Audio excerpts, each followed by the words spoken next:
This is not a problem. Yeah. Let me just get some measurements. Yeah, hem it in, is that the term? Yes. Yeah. Yeah. A little too French right now. Whatever. Fuck you. I can't even think of a German accent right now.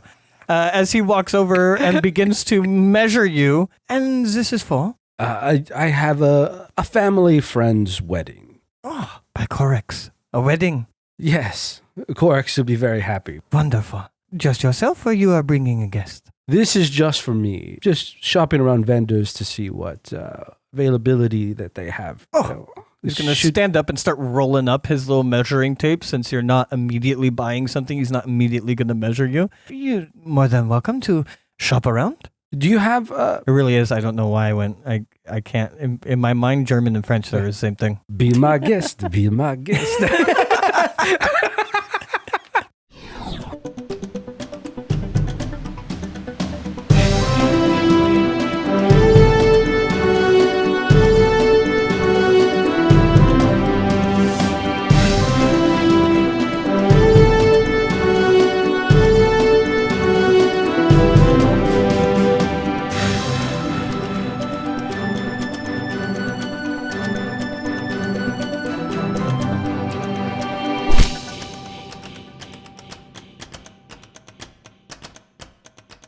Welcome to System Exploration by Unfortunate Ones. I'm Sov.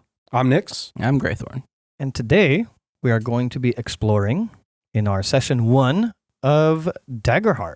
It's a long time coming for this one. Yeah, we've been talking about this one for a minute. Good stuff. So, before we get too into it, above table, we have Hori and Core. Just as a brief overview of your character, what can you tell me about Hori? Sorcerer, elemental origin. Fire is the element I went with. He is a Simia. That is the monkey race. Gambeson armor, uses dual staff, magic based. I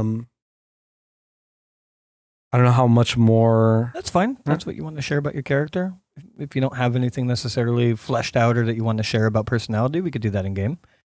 Okay. As it evolves. Sure, yeah. Sure. As the character evolves. How about Core? Giant rogue. The classic. The kind of rogue that could be perfectly invisible when standing still. I hope you know that I am putting full responsibility on you for that to not be silly. I'm not going to do any of it. You make that a character. You wrote it. We rolled for my race, and the options were giant, goblin, and fairy, and you rolled giant. Wait, how tall giant? Do you have an idea of what your stats are in terms of height? I'm not sure if it mentions how tall giants are. I don't think it does, so I would imagine just on the tall end of what would be normal. I don't know, like 9 feet. Yeah. Okay. 9 feet. So you're 9 feet. I'm going to establish right now I'm a 3'6" monkey. Yeah, I'm like 3'6". Yeah, 9 foot, stealthy, invisible when standing still kind of guy. Yeah. Again, your responsibility. My responsibility. Well, I'm just gonna stand perfectly still over here as I'm 9 feet tall. I mean, I think as I'm sneaking about, you hear these silent dun, dun, as the water in your glass shakes like Jurassic Park. I was gonna say Jurassic Park moment. Everyone just goes, it must be nothing. I mean, you still have to make checks to be hidden. Yeah, it's not free. I'm just gonna give you disadvantage on. I'm pretty sure cloaked is essentially free if you're standing still. So I'm just saying. Well, when you are hidden, you are cloaked. You still have to become hidden, I believe. What is the condition to become hidden? I imagine a check. I imagine that would be like probably a finesse or agility check. Would be my assumption. Huh? I think. Yeah, finesse has hide. Yeah, it's a finesse. Finesse has the hide skill. Yeah. It's still. Again, knowing you, Gray, you're probably going to fail a lot with hope. So, like, whatever that means. You're going to be standing still, not hidden, not cloaked. But hopeful that you've done a good job. Hide behind that tree. You can see my arms and shoulders sticking out from behind it. I'm still invisible. In case you guys were curious, I did have here. Hold on. I think it was on the GM guide I printed out. Yeah, difficulty, in case you were wondering, because I know 2d12 system is a little bit different than what we normally play with. A 5 is considered very easy. A 10 is considered easy. 15 average. 20 hard. 25 very hard. 30 nearly impossible. To which are the numbers that I plan on using. Like exactly out of the book. Rather than... I mean, typically with like D&D, I usually pull everything back by 5. Oh, also the appearance of my monkey is very much like the character that's on the screen right now. It's Yes. a Japanese snow monkey, a Japanese macaque. As is Gray's giant. Yes. Alrighty. And we will get to going. So, our game takes place in the continent, the Star of Corex.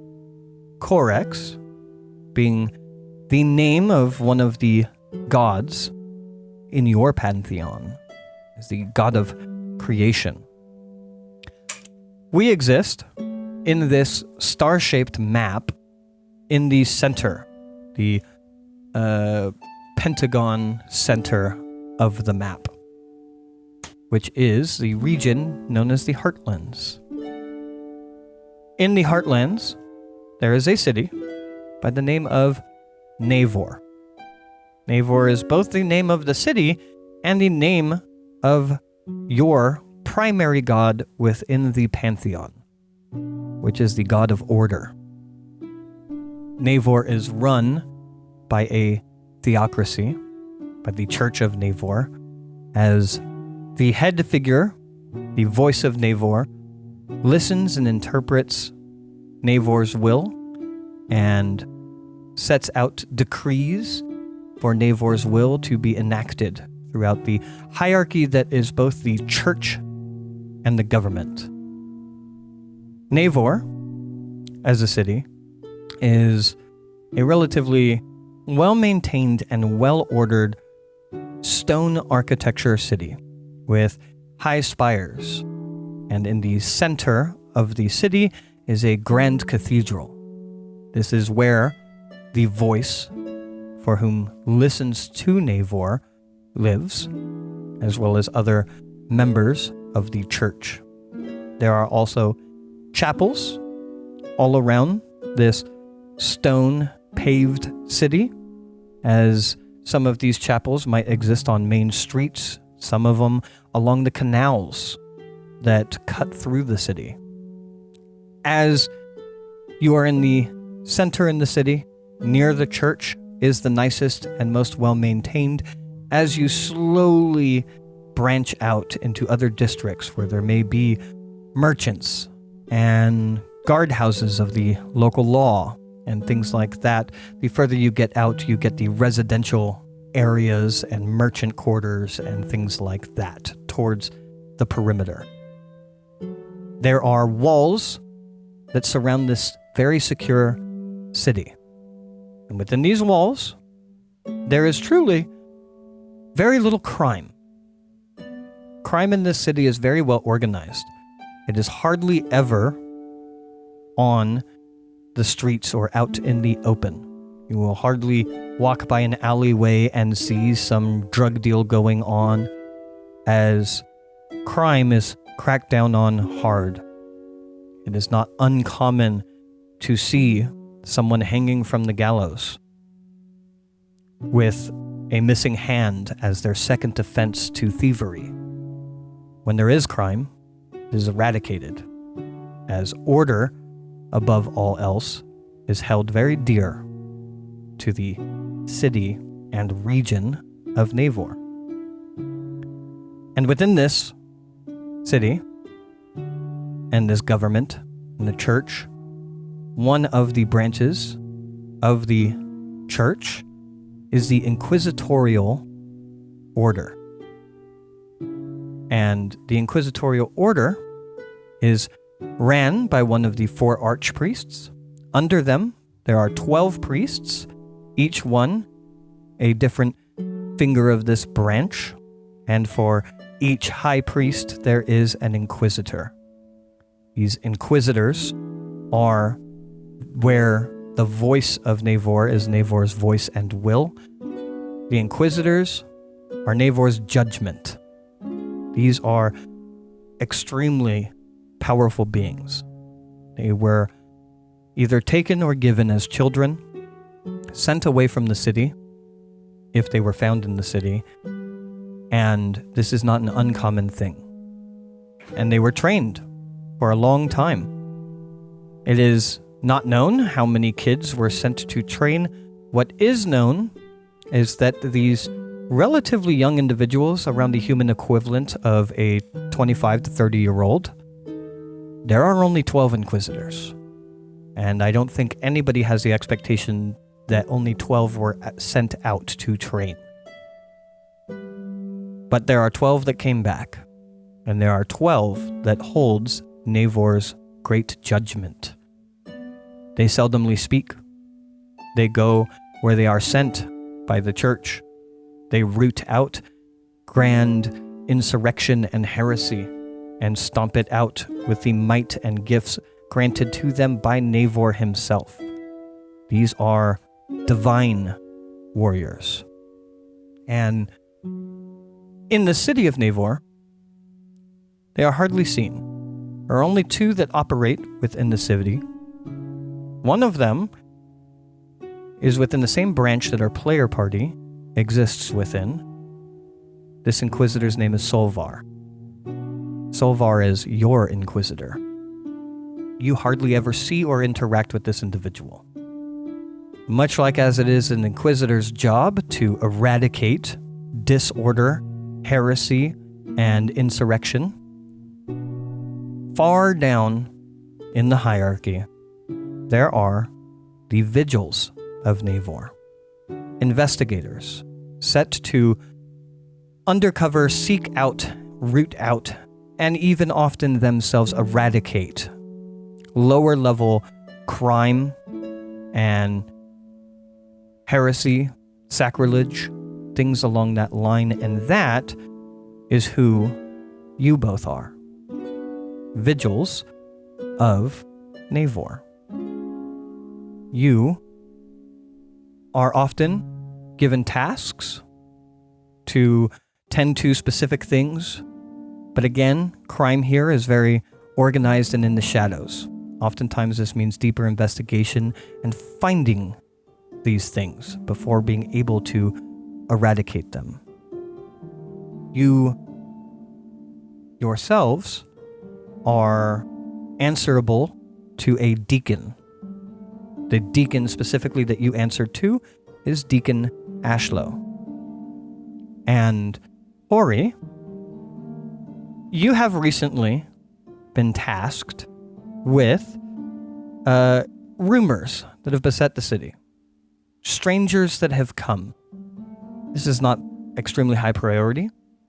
It is not known who they are, why they are here, or even where they are. But oftentimes when strangers come to Naevor, it is not for good and order. And you have been out on the streets seeking these things. And you find yourself with one of the people who you consider a good source of information, though they don't know, as you often operate undercover, who you are. This is an individual by the name of Essa. She is a herbalist and tea shop. She is also a Galapa, which is like a turtle folk person.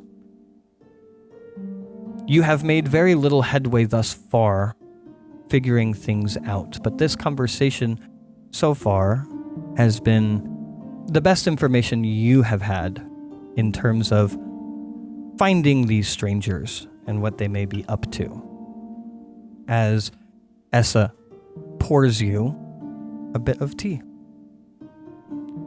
I don't know who they are, but I do know that they have been seen in certain quarters. I understand them to be strange in both behavior and presence.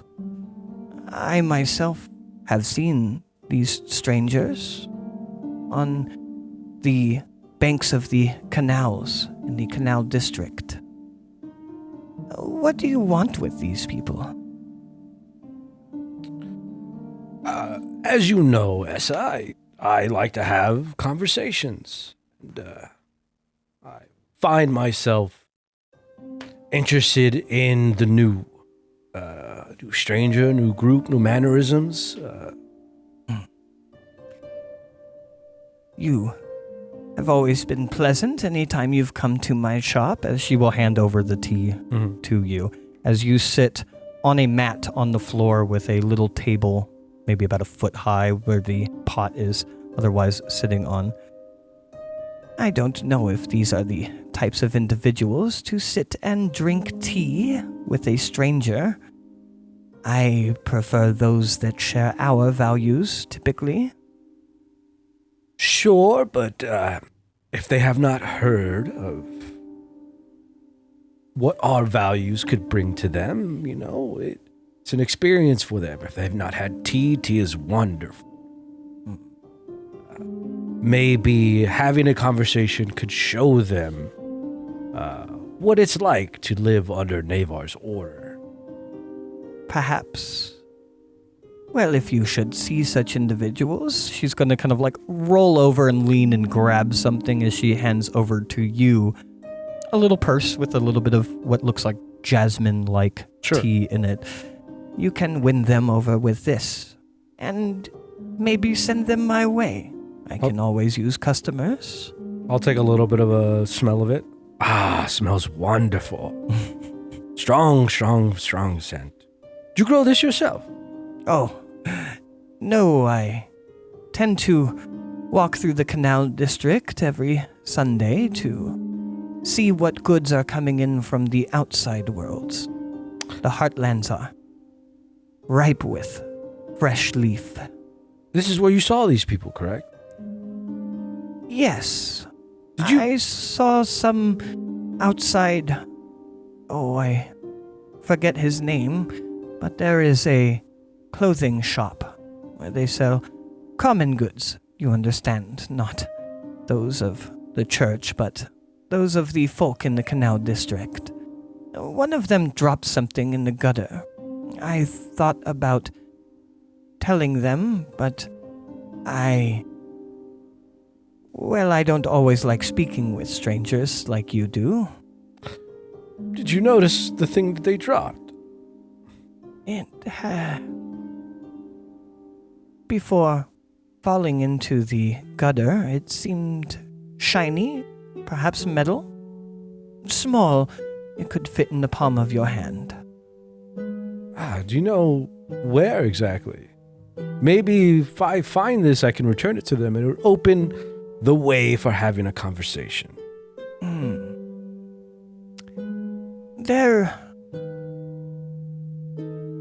The man that owns the clothing shop. Great in age, though human, like I am. She'll give you a soft smile. I forget his name, but he's prevalent in that community. Perhaps if you can find this shop or this man, that would give you somewhere to start. To find the trinket? Or the strangers. I was wondering where you... They were coming out of his shop. Okay. You will probably, as you let all that sink in, realize she's not giving you very much information on who this clothing shop man is, or what the shop looks like, or really any details, as is the ramblings of an old lady. Sure. As typically is when you deal with Essa. Yeah. Still, clothing shop by where a gutter would be. In the canal district. In the canal district.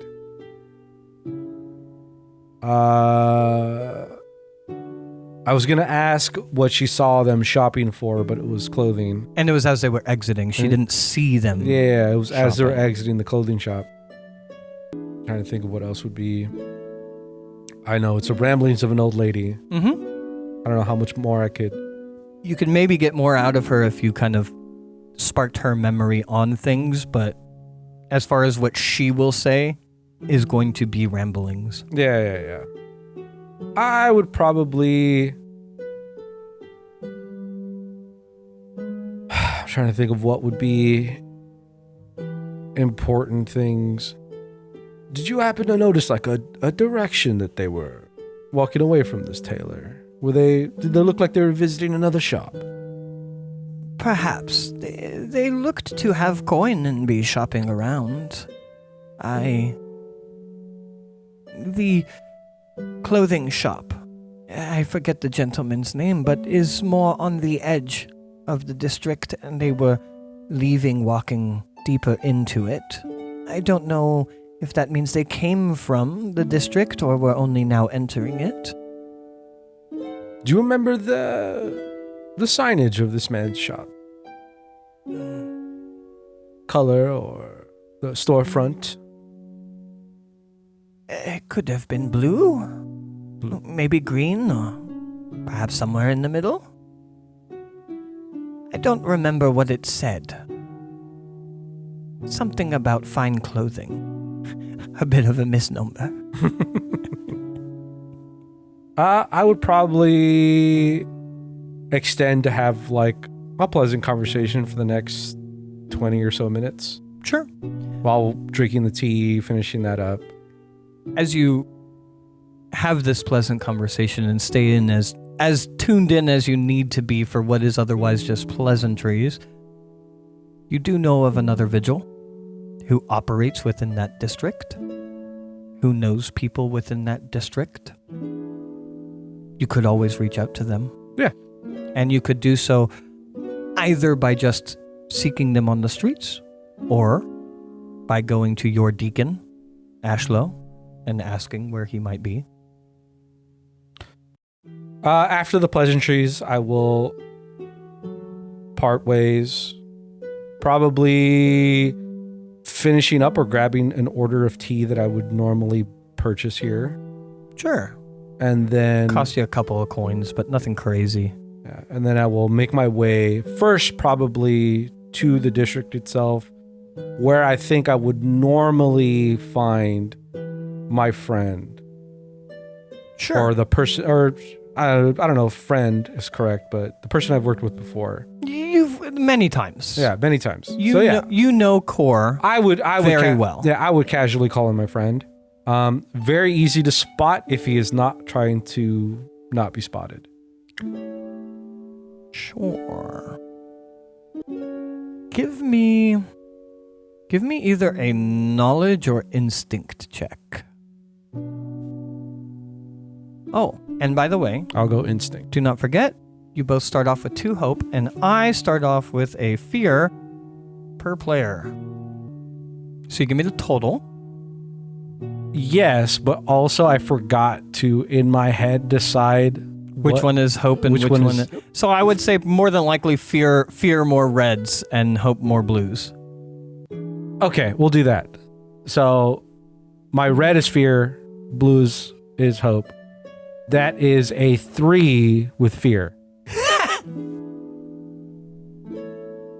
It's really bad. It was a 1 and a 2. It was a 1 and a 2. That is pretty bad. I will probably lose time trying to look for him myself, and I will... As you make your way over to the canal district, where most of the canals coalesce. There are canals through the city, but where they coalesce tends to be what's referred to as the canal district. It is where a lot of trade happens. It's also where, in your experience, a lot of strangers enter into the town, often through these canals, often with goods. As you are traveling through, it is midday. It is relatively busy, as there are many faces within the crowd, and you spend a decent amount of time looking around for someone you know to typically be concealed. What you see instead is, in this district, a face in the crowd. You recognize the face, and they recognize you. They are not accosting you in any way, but they are noting your presence. This is one of the members of Tallow, one of the criminal groups that keeps popping up every now and then, who at one point, you and the very person that you were looking for got in too deep with, to the point where you got recognized. They know who you are, and your presence in this district has now been noted as they kind of fade away into the crowd.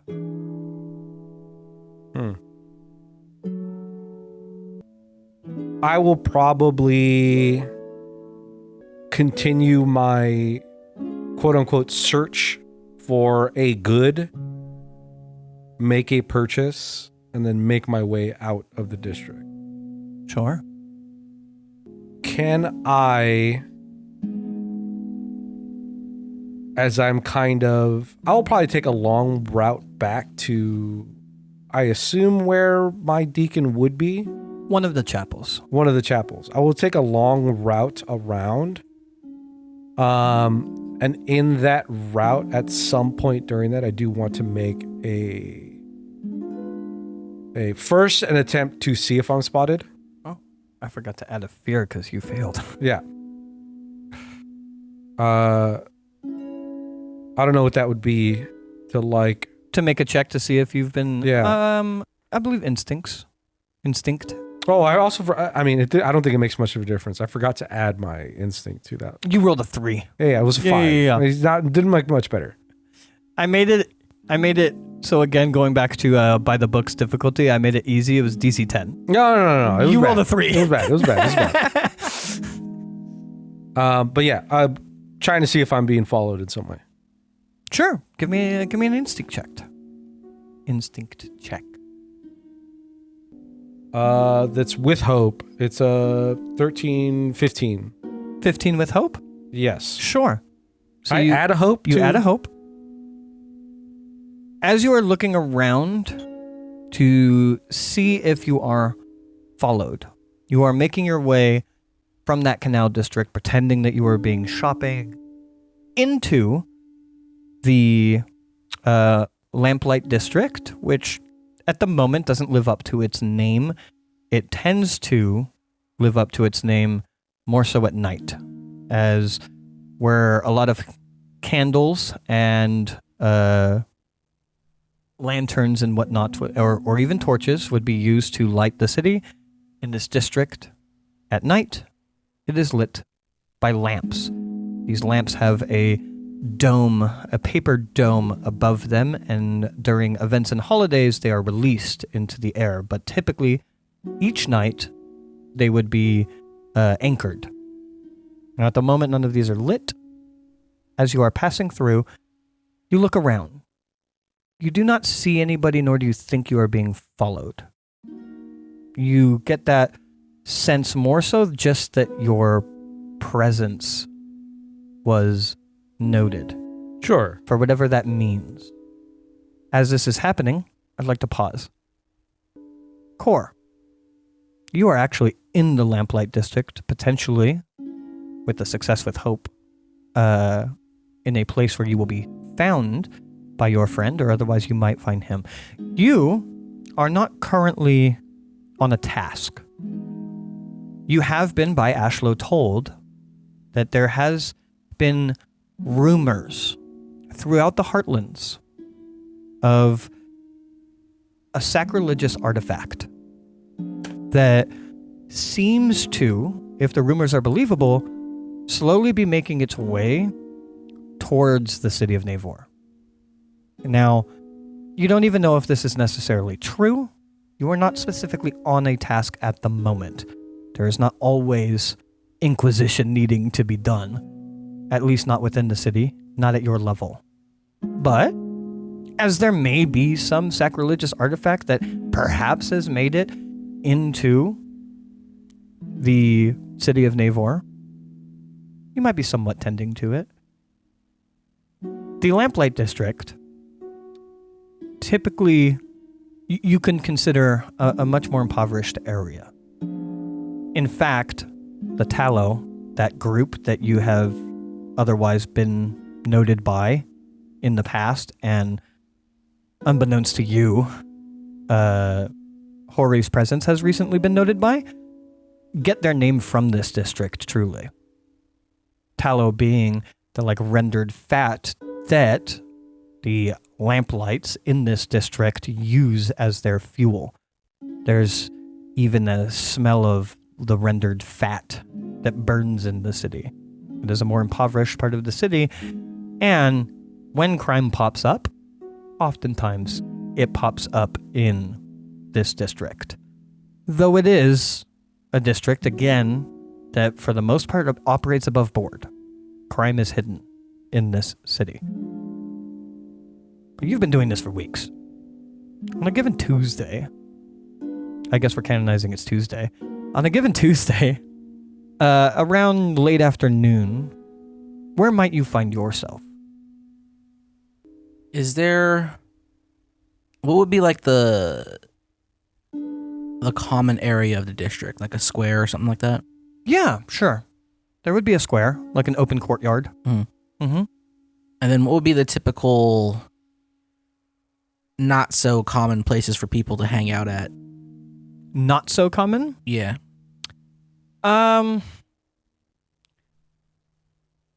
There are taverns and bars that exist, though most people have a more rigid lifestyle, so not everybody goes there.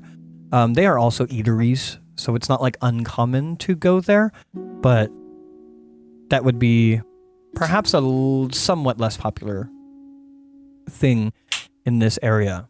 There are also along the canals walkway, but the canals at this point are also where sewage goes and not the best. It's not clean water. It doesn't necessarily smell directly, but you know it's not clean. So I feel like young youths, if you will, who have yet to conscript, you might find along the banks of the canals that cut through the Lamplight district. Probably in the square then. In the square? Mm-hmm. Sure. What are you doing? So I know that the Tallow tends to work out of this area, or they're based in this area. They're most typically spotted in this area. On the times that you've either tracked them and lost them, or even cracked down on them, it's been in this area. Okay. I'll probably just be hanging out somewhere, doing on a park bench, listening in to people, what they're saying, looking out for people who might be more suspicious than normal. Just kind of, it's more like an ear to the ground kind of thing. Okay. How focused are you on it at the moment? Not too focused. It's more like I'm looking for people that might seem suspicious in that way, and then when I do find someone who might be like that, maybe I'll just follow them for a bit with my eyes, and if they really think they might be something, maybe I'll try to approach them and maybe listen in to them if they're talking to somebody or something like that. More so looking for people who might be having conversations of the sort. Okay. Yeah, give me an instinct roll.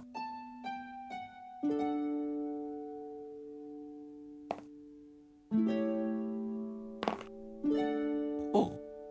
I rolled double 11s. Ooh. Double 11s is a critical success. This might be your game. It would This be might be my dice. It would be a removal of a stress, so you don't have any. Mhm. You do gain a hope. And what you are looking for, you find. There is a merchant. You've seen him before. It's not uncommon. You may even recall his name. His name is Peter. You've spoken to Peter before. He's definitely not a heretic or anything. He believes in the same gods that you believe in. But on this occasion, you see him in the courtyard as he moves from relative trader to trader, looking at goods and whatnot. But you do notice him having kind of more quiet conversations. It's not the most standoutish thing, but also it's a little weird. And he is from outside the city, which a lot of things that you both need to deal with typically comes from without, not from within. The biggest strangity about the tallow is that it's from within and has not been able to be cleared. But Peter is walking up to someone who is otherwise seemingly selling spices from beyond the walls and having some whispered conversation with him. But in that moment, Hori, your success with hope comes in as you, walking through this courtyard, as you're looking around to see if you're being followed, see, sitting on a stone bench, watching, listening to the crowd, you see Kor, who you were going to circumnavigate this city and go and talk to Ashlow, your deacon, but you were going to do so in order to find Kor. Here he is. You would see Hori as well. In the moments before we see each other, do I notice a face of concentration that Kor is doing something? Or that you were listening to something? By the time I get this information, I'll probably be like, my eyes are in that direction. How far away are they from me? Across the courtyard, maybe 50 feet. Not audible, I assume, with all the people around? No. Even if you were near, the way he's having a hushed conversation, not audible. Is it a warm day? Or what's the temperature? I imagine in the center of Naevor, you're surrounded by woodlands. I imagine mild. It probably gets cool at night. Okay. Is there a place But sunny, for the record. Is there a place that I could sit down either across or diagonal to where Kor is? Yeah. Like, I want to be pretty decently separated. This is an open courtyard. There are food stalls, predominantly locals, running their own little businesses, but some foreign as well that would otherwise have a little bit of seating, or there are, all around this courtyard, just like Kor is at, there are benches. I will probably first noticing Kor's facial expression before we met eyes. I would try to find one of these benches, take a seat so that I am within his eyesight, but not trying to distract the thing that he's currently doing. And then just kind of like, I don't know, make some subtle movements to my legs or something, just kind of crack my back a little bit on the chair, look like I'm just trying to have a moment of respite. And then just occasionally trying to make sure that as long as Kor is done doing the thing he's doing. Sure. And you said that the merchant Peter is talking to another man who's also a vendor? Yes, a foreign vendor, though you don't know his name, selling some type of spices from beyond. I won't look directly at Hori, but I will give him this, like, come over here. Yeah, this come hither. Okay. Probably moments after that, I'll, get up and I'll make my way over to Kor. Hori. Kor? Do you enjoy spiced teas? I'm a fan of spiced teas. That man over there is a vendor of spices from beyond. I think you should peruse his wares. Anything I should look out for? His conversation. I will look for his wares. I'll make my way to the spices, and I will just slowly start picking at it, looking around. Conveniently. Open ears. Not typically where you would necessarily operate. To you, this is two random merchants. Mm-hmm. But that also gives you that incognito-ness that I think Core is relying on. As you walk up, it mostly seems to be cooking spices, things that you would otherwise put in food and whatnot. There are some leaves. You're not sure if they would be good for tea or not, but as you walk up, that's what you would immediately see is various glass jarred vials and jars of various spices that are otherwise being sold. You are not immediately tended to, as you can see a quiet conversation is being had between these two gentlemen. Can I pick anything out of the conversation? Yeah. I think you'll almost certainly be able to hear something. But give me another instinct check to see how well you could listen in. Trying to see if anything could help. Sure. That is a success with fear. It's 17, 19 total. Okay. As you are listening in, you can hear them talking. Sorry, I assume it's a success. I shouldn't have said that. It's a 19 total with fear. Yeah. It is a number with fear, is how you would typically announce it. Yeah, sorry. I didn't correct you because you're absolutely right. Yeah, I just assumed 19. No. You are the DM now. Yeah. Look at me. Yeah, I assume 5 away from max is pretty close to... I'm the GM now. You don't know. It could have been impossible. Sorry, you needed a 32. That's very true. You don't know. They're magically silenced. They have a silence bubble. It's visible. They're clearly criminals. Oh, God. Attack them. Oh, God. And Naevor wills it. You will hear them having a conversation about the spices and about where the spices come from. They actually come from not just beyond Naevor, but beyond the Heartlands, which is not illegal, but it does mean it comes from lands that otherwise are contested by the Heartlands, by the church. As the spice merchant is talking about how difficult it is to find such things, Peter is saying that it's difficult to find a great deal of things, but if he needs help for a few coins, Peter can aid him with that. And then the spice merchant realizes that he's being listened to. As you rolled with fear, he's going to turn and be like, "Aye, eavesdropping's pretty rude, don't you think?" I think butting into a conversation might be ruder. I was waiting for you to finish up your conversation before I asked about your wares. Looking to buy then? I am. What would you like? In particular, I'm gonna grab the tea that I purchased from SF. Something that might spice up some meats that would go along with this tea.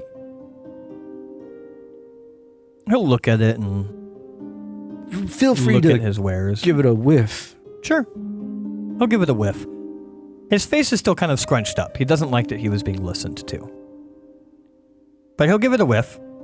He'll look at his wares. He'll pick up a jar, put it back down, pick up another one, crack it open, smell it, hand it over to you open for you to smell. It smells very earthy. Pairing with this is all I got. What would you recommend? Is there this plus a particular meat or a vegetable that would go really well with it? Venison. Venison. Oh, lovely. How much, and I'll pull out a couple coin, how much could I get with a few coin? 3 silver. Would you have a handful? You could just give him 3 Sure. silver. You have money. Yeah. I will get it. He'll jar it up. He'll even tie a string around it and hand it back to you. He doesn't look very eager to open any conversations with you. Sure.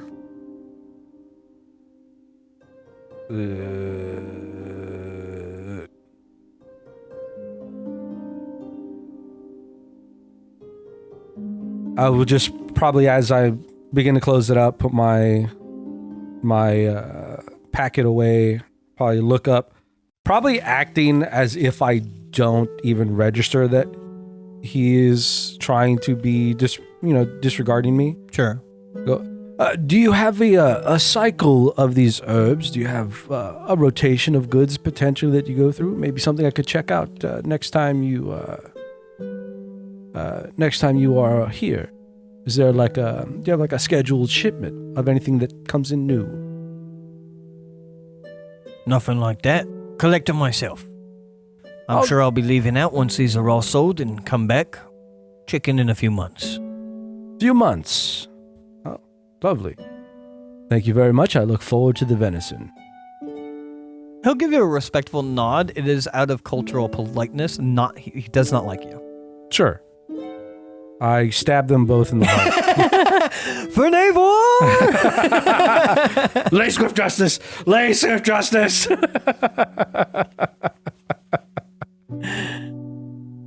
Yeah, I will.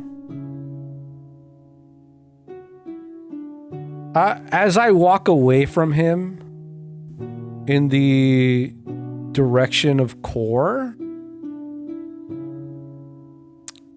probably trying to be as nonchalant as possible, kind of like still kind of looking through my stuff and potentially patting myself and looking behind me, see maybe if I drop something. Is their eyes following me? Like, are they paying attention to the direction I'm leaving? I'm going to say it'd be hard for you to tell unless you want to make a specific check where you'd be looking around. The reason why I stated it in that way is the potentiality of failure. But otherwise, Core would have eyes on you. No, I meant just the merchants. Yeah. Like if they followed me as I was If you were trying to be like nonchalant and looking around, I think I would still call for a check. I'm really gassing you up. Did you, by the way, did you add your fear for my roll? For your, oh no, I did not. Gotta get in that mindset. I already see the DM trying to farm fears. I did. My push was that let your friends look for you because you're looking in that direction already. Sure. I just wanted a quick, like, if I can make out anything just from like a quick look back. If nothing, it's fine. How soon into your walk would you be doing that? It would probably, as I am probably halfway the distance between me and Core. Okay. It would just be a quick look back. If I see nothing, if he's still in his conversation, then he still is in the conversation. If I'm not trying to get any more detail than what I would get if I literally, you pat yourself and you look back for a second, almost like if you lost something and looked up and then continued my walk forward. I'm not trying to like intentionally perceive anything. I'm not trying to look very hard. Yeah. You don't have to give me anything. It could be I see nothing. I'm gonna say if you're looking about halfway through the courtyard, no. I will tell Core for free because I assume you are watching. Mm-hmm. They do watch him walk away before they restart their conversation, but it's only for a couple of feet. By the time he gets halfway through the courtyard, they're no longer paying attention to him, but they're back to speaking quietly. But by the time you turn around, Hori, they're not looking at you at all.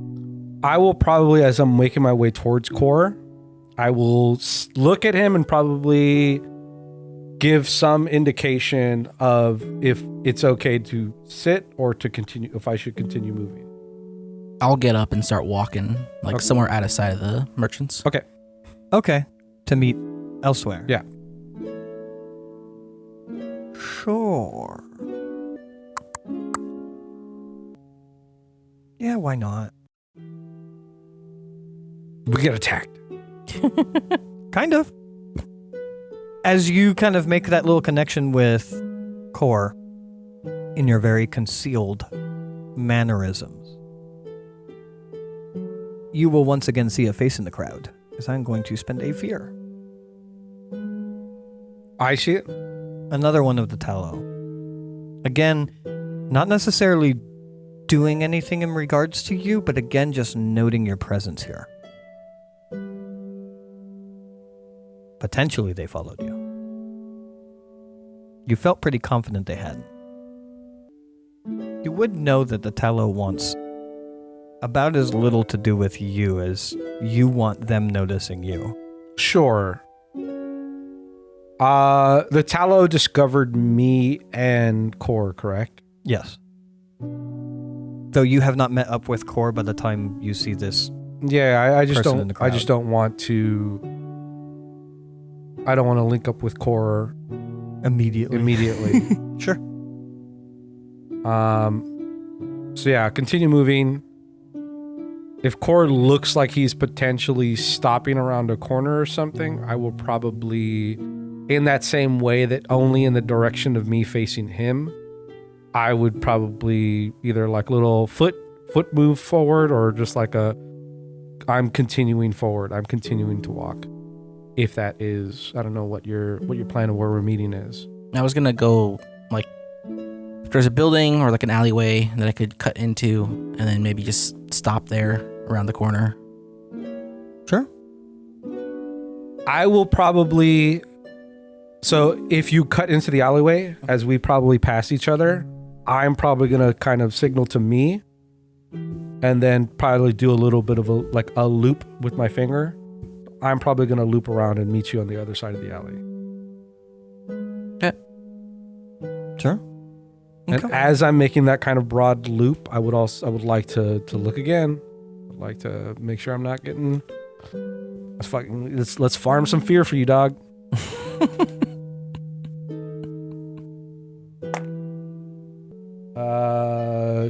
9, 11, 13. With Hope or fear? Hope. Okay. So you take a hope. You don't notice anybody tracking you or following you. And especially when you get like into the alleyways, it would become more apparent if someone was. Mm-hmm. The Tallow are pretty sneaky, but still, as best you can be confident, as you end up in alleyways, they're empty alleyways for the most part. All right. I will see if I meet up with Core on the other side of this alley. Mm-hmm. Eventually, you guys would meet up. You have an assignment. Just whispers. I've been told there's strangers in town to look for them. I've been told there is a artifact of heresy in town. Or at least on its way. I don't think this would be the artifact, but I was told they dropped something, so... Hopefully not related, but in front of a clothing shop. A tailor. Around here. Yeah, in the district. Do you know where? She didn't know the name of the place, just that it was potentially blue to green building. Blue, green, or somewhere between. These strangers were in there. She had no details. Nothing much more than that, other than I should have written something down about it. It was just that they were different, like differently clothed, And in behavior as well. and in behavior, like mannerisms were They different. didn't feel like they are people of Naevor.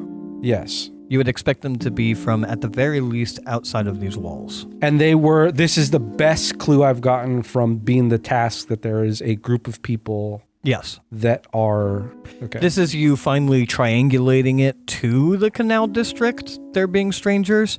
Otherwise, you've been kind of searching throughout this very large city. As for your spice friend, the person he was talking to, he was very upset that he noticed me listening to his conversation, but he was talking about finding difficult things, and that being a manner of coin to be to find those things. As he was having this conversation with Peter. Yes.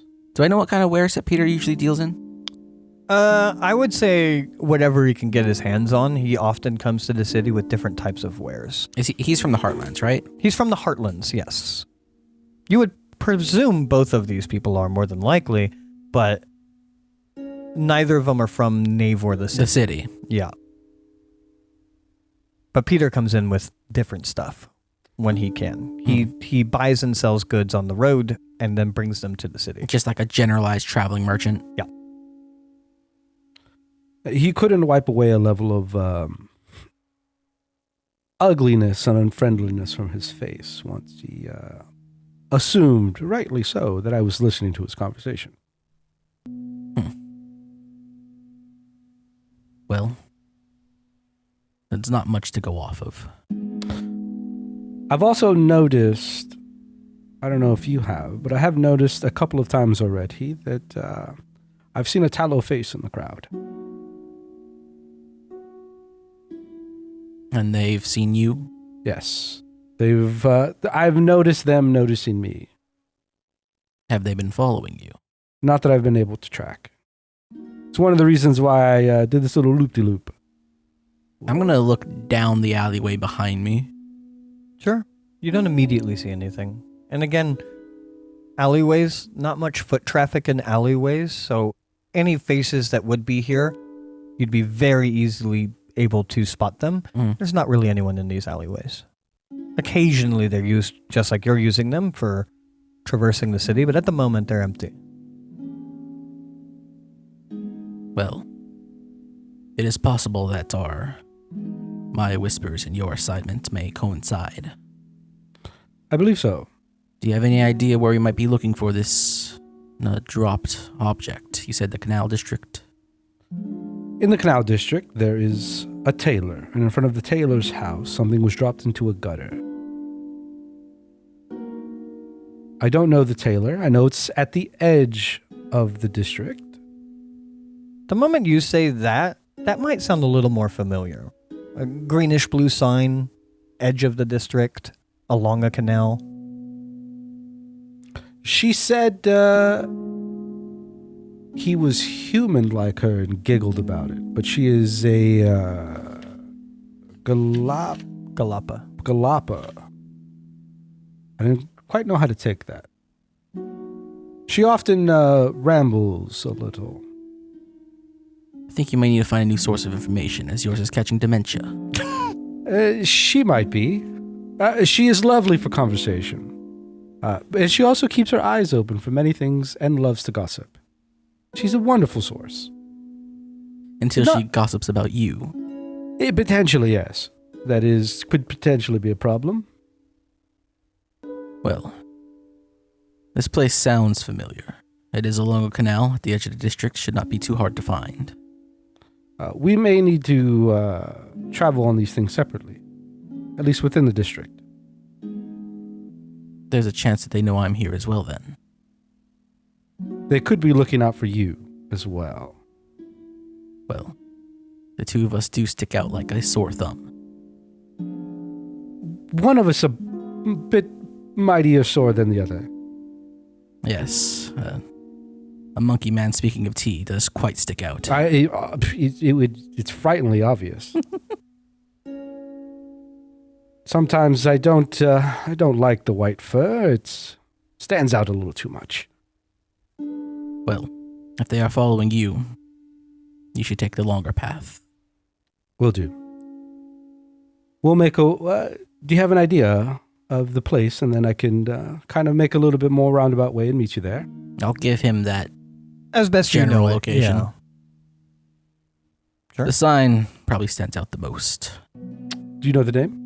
What is the name? What's the name? It's Taylor. What was the name of your German tailor?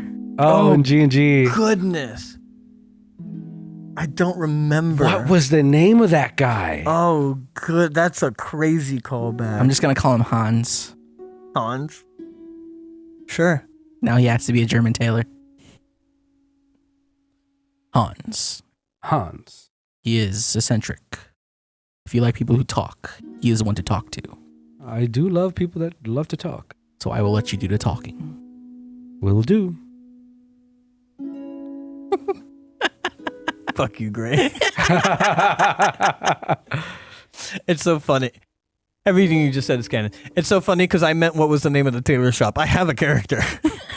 Now he's Hans. I'm the DM now. Look at me. Look at me. Rotating DM mid-game. that character that you had in your head preparing themselves for the adventure, like, time for me to take the stage, hear that conversation. No. Fades away as an older German gentleman steps up. It looks like I'm here. Well, somebody needs a poncho. This is my time to shine. Yeah, time for Hans to Beautiful shine. blue denim poncho. God. Not even heard a German accent in fucking ages. Love it. Okay.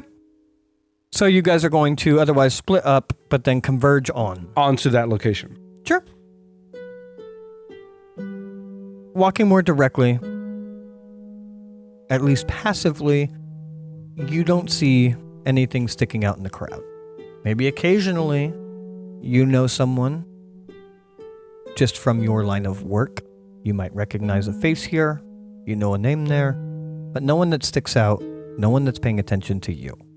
On your way through the Lamplight District into the Canal District, along one of the canals that otherwise would eventually converge, before eventually going to that convergence, moving around to a different canal where you know at the end of it to be a tailor shop that is called Hans with a greenish blue sign. Hans, clothing of finery. Before I get there, I will look around, sort of like the he mentioned a gutter, Yes. and I will keep an eye out for a gutter. Along the gutters as you walk? As soon as I get closer to Hans's place. Sure.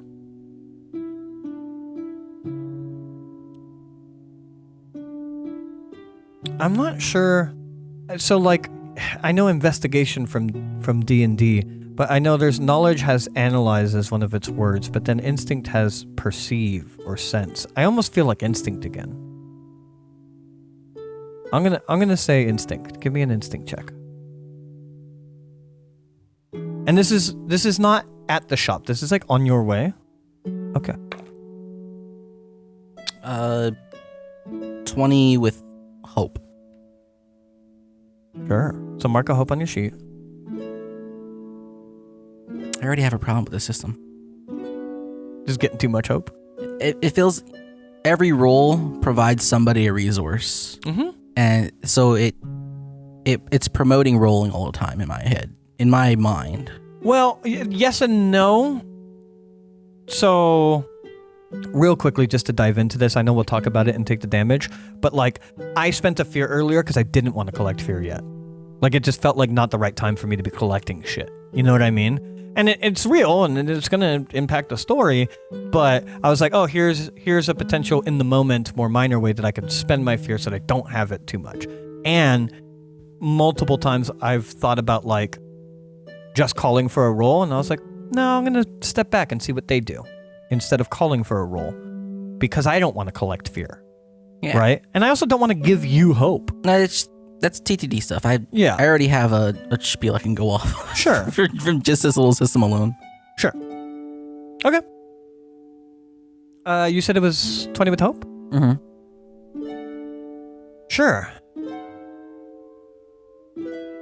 What would be downstream from the gutter, in the gutter, downstream, quite a ways from this shop? You are passing along and there's junk in the gutters.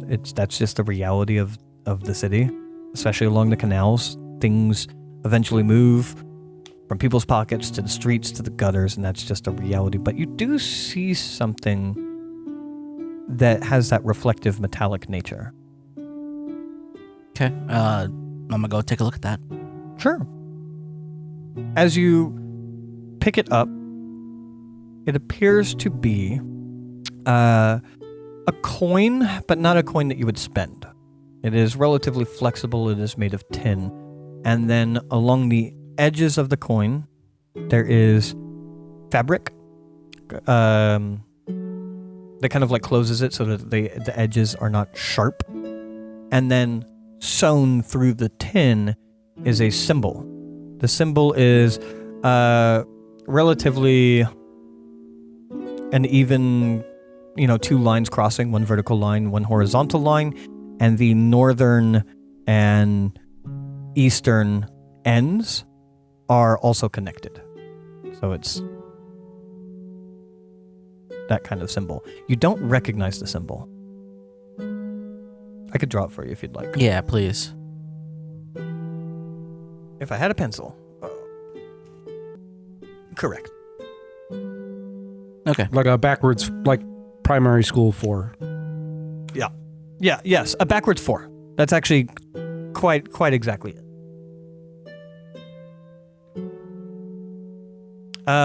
You don't recognize the symbol. It means nothing to you, other than the fact that it means nothing to you.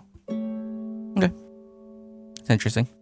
Now, the tin plate, not very strange. And the idea that things are otherwise sewn into it, not very strange. People might use that as like a marketing, like a calling card or something along those lines. But the symbol itself, you do not recognize from this city. Or elsewhere if you've been elsewhere. I will pocket it, and then I will continue walking towards the tailor's place. Again, maybe not as vigilant as before, but I'll still keep an eye out in the gutter if anything out of the ordinary sort of sticks out to me. Sure. It wasn't really necessarily stated what it was that was dropped. Yeah. So I'm just thinking like bags or an object that's, Yeah. You find 2 silver and a copper, which I'm sure somebody misses.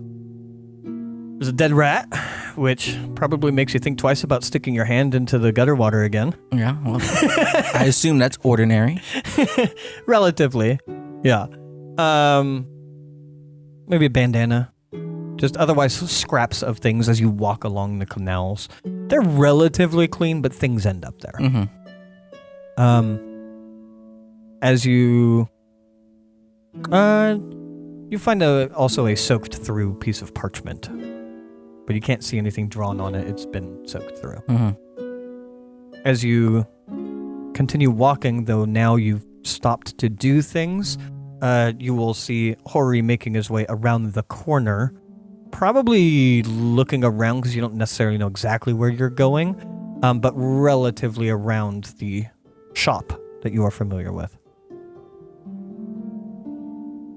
Probably as I notice him, I'll probably in my looking up and around, do I make out the blue sign? Sure. Yeah, I'll make out that blue sign and I will. Hans Clothing and Finery. Hans Clothing and Finery. As I begin to make my way towards it, I get this kind of eerie sense of myself, and I almost like feel like I've been a cowboy in a different lifetime. I want a piece of cloth. It's like a blanket, but it has a hole in it. I kind of want a poncho. Why do I know what a poncho is? Out of this fancy material they call denim. Who's biting Bill? What does that mean to me? Nobody else understands what's going on. No, this is for nobody but us. It's all for us. Yeah, eventually you guys would meet up. Relatively outside of this canal-facing shop. There are many shops around here. Most of the shops around the canals are 3 stories tall.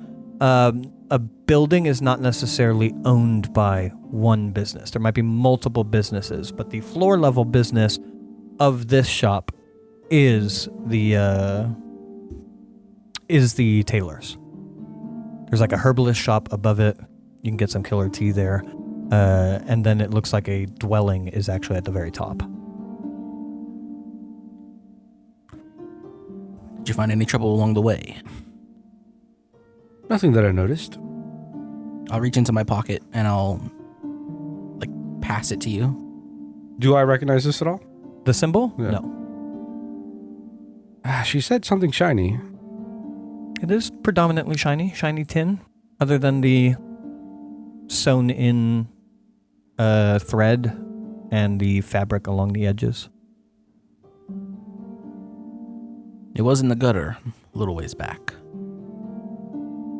I will make note of the kind of fabric that this is. The color of thread. Sure. I will say the thread that makes up the symbol is blue. The fabric around it is more like a brown, muted brown. I'll also feel it, the fabric itself, for the texture of it and the quality of it. I would say pretty decent quality, decent handiwork. Care went into it. If you're analyzing it to that degree, I would say like looking at the threading looks good too. Is it like, so it's like very neatly sewn? Yeah, looks nice. Is there a recognizable pattern to how this is sewn into this? Other than it's a good job, not necessarily. There's not like a strange like over under under. Yeah, that's right. Yeah. I want to know if there's like if I can distinguish like a maker's mark, like if there is a distinguishing nature to how this is threaded.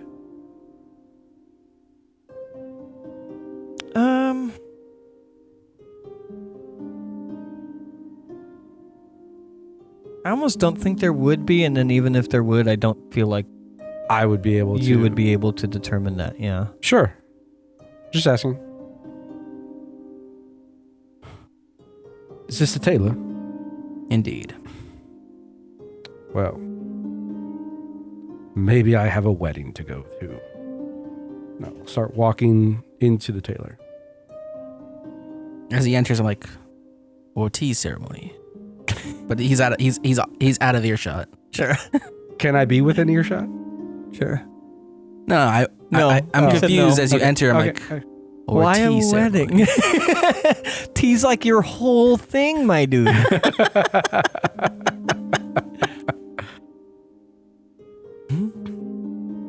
I walk in.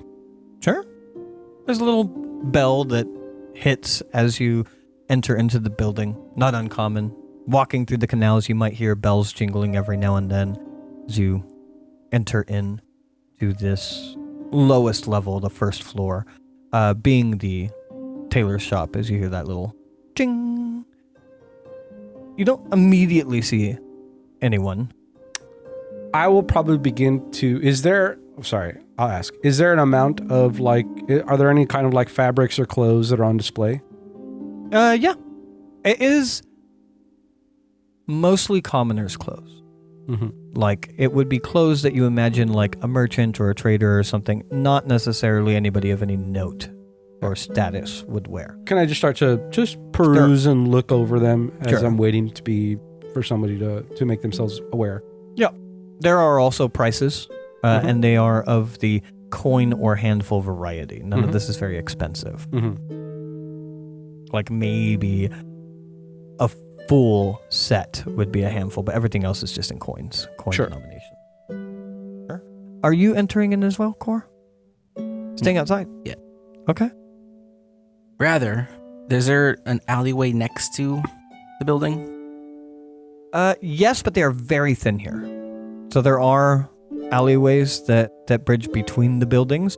I would say one side is large enough for stairs that would lead up to the other two businesses. In this case, the top one's a residence. And then the other side would be very, very thin. Okay. I'll just, I imagine that there are just stairs that I came up or something like that, right? Because I was in the canals and then did I go up or is this just along the canal and ground floor? The gutters are along like the street. Okay. I'll just wait outside somewhere. Okay. Understood. Are you trying to do anything out here? I'll keep an eye out from the way that Hori came. Okay. Sure. Hori. Eventually, you will hear an older gentleman enter in from the back rooms, humming to himself as if he doesn't know that someone is in here. and you will see him. He is much older, hair extremely thin. You can make out his skin beyond his hair as he walks in, humming, and begins placing fabric on the table and pushes his glasses back up onto his face as he starts organizing and setting things out, clearly not having heard you walk in despite the bell. Sure. Is the what was the name of the place again? Hans Clothing of Finery. Okay. I will probably look over to him as I'm looking at something. I look back and go, seeing that he's probably lost in his own thing. Go, Hans? I think at your clearing your throat, he clearly doesn't hear it. And you immediately get the impression of hard of hearing as you say his name, and he starts looking around as if he couldn't tell where the sound came from before seeing you. And then he's going to take off his glasses, wipe them clean, and put them back on and kind of squint. Oh, yes. Hello? Are you, Hans? Yes, I am Hans. This is my shop. Oh, lovely place you have here. I see you are here for some clothing. Yes, I would like that. Very much so. Oh. I don't take much fabric. Yes, but you do take customization. Most of my things on my shelves are not for folk of your size. Yes, I would need to, this is not the problem. Yeah. Let me just get some measurements. Hem it in, is that the term? Yes. Yeah. Yeah. Yeah. A little too French right now. Whatever. Fuck you. That's why you don't let the players establish things in your game. I'll do whatever I want. Wait, I'll ask. Frenchman named Hans. I'll ask. Does he have 3 of something? How does he show the 3? Yeah. Like this.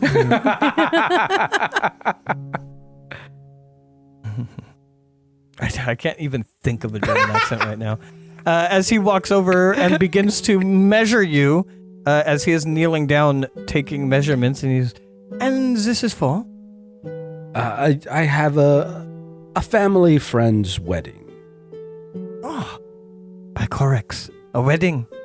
Yes, Corex would be very happy for. Wonderful. And just yourself, or you are bringing a guest? This is just for me. I've been told of the color combination needed. I'm looking just shopping around vendors to see what availability that they have for the next. He's going to stand up and start rolling up his little measuring tape. Since you're not immediately buying something, he's not immediately going to measure you. You're more than welcome to shop around. Do you have... It really is. I don't know why I went. I can't. In my mind, German and French are the same thing. Be my guest. Be my guest. Is there anything that you are looking for specifically? Do you have a series of browns? Brown colors, brown shades? Of course. Do you mind if I look at them? You wish to look at the fabric and clothing already made, or the fabric? thread? The thread, the fabric. If you have sheets of fabric? Not all of my thread is in my sheet. If you wish to come to the back with me, I can show you my thread. Yeah, You please. can pick the color that you like. Sure. He's going to look around and just kind of waddle his little old man body over to the front door and just turn around the open sign. He's not going to lock the door, as he's going to kind of wave you to follow him. He's not much taller than you imagine, from extreme shrinking from age. Very spry for his age. But, Sure. But otherwise, a very old man. Mm-hmm. Very well kept, though. I would imagine so. As he will take you to the back to literally roll some of threads. Yeah. I am, just because I'm looking for this particular shade of brown that is on this tin coin. Sure. On a symbol that I don't recognize. There are a lot of shades of brown, but there are certainly ones that would immediately stand out to you as like being very close. Okay. If not match. Yeah. I'd like to feel these threads. Sure. if I can. Yeah. The ones that are very close, I go, oh, do you source these locally? Yes, there are many tradesmen that I don't know how thread works. So yes, I was gonna say weave them together, but like thread is like individual. Where the fuck does thread come from? Yeah, Yes, I know the spider that spits it out of his ass. local or imported would have been. That's fine. Local. You don't need to go more detail on that. Local. It's also these I think are very close. I'd have to double check. Are you specifically pointing out the browns that are very close? Yeah, okay. I'm saying like these very close to the color I'm looking for. Okay. Do you mind if I take a little bit of the threads to show to the groomsmen, make sure I'm getting it right? I'll just gesture like open palm. Go for it. I'll take a little bit of it and pocket it. It's like also blues. There's some of your blues. Light blue, dark blue. What color was the blue? I will say a lighter blue. A lighter blue. Sure. I'll show you to where the rolls of lighter blue threads are. Same thing. Finding the ones that are pretty close to trying to match the color. Do the same. Ask the same thing. You can find it. Yeah. Lovely. This is wonderful. You have many fine threads. Is this the blue you are looking for? Very similar. It's the same thing. I must, double check. The groomsman must ask his bride to be, and everything has to clear. Pass muster. Popular color combination these days. Perhaps I should make more materials and sell them in the front. It should be nice.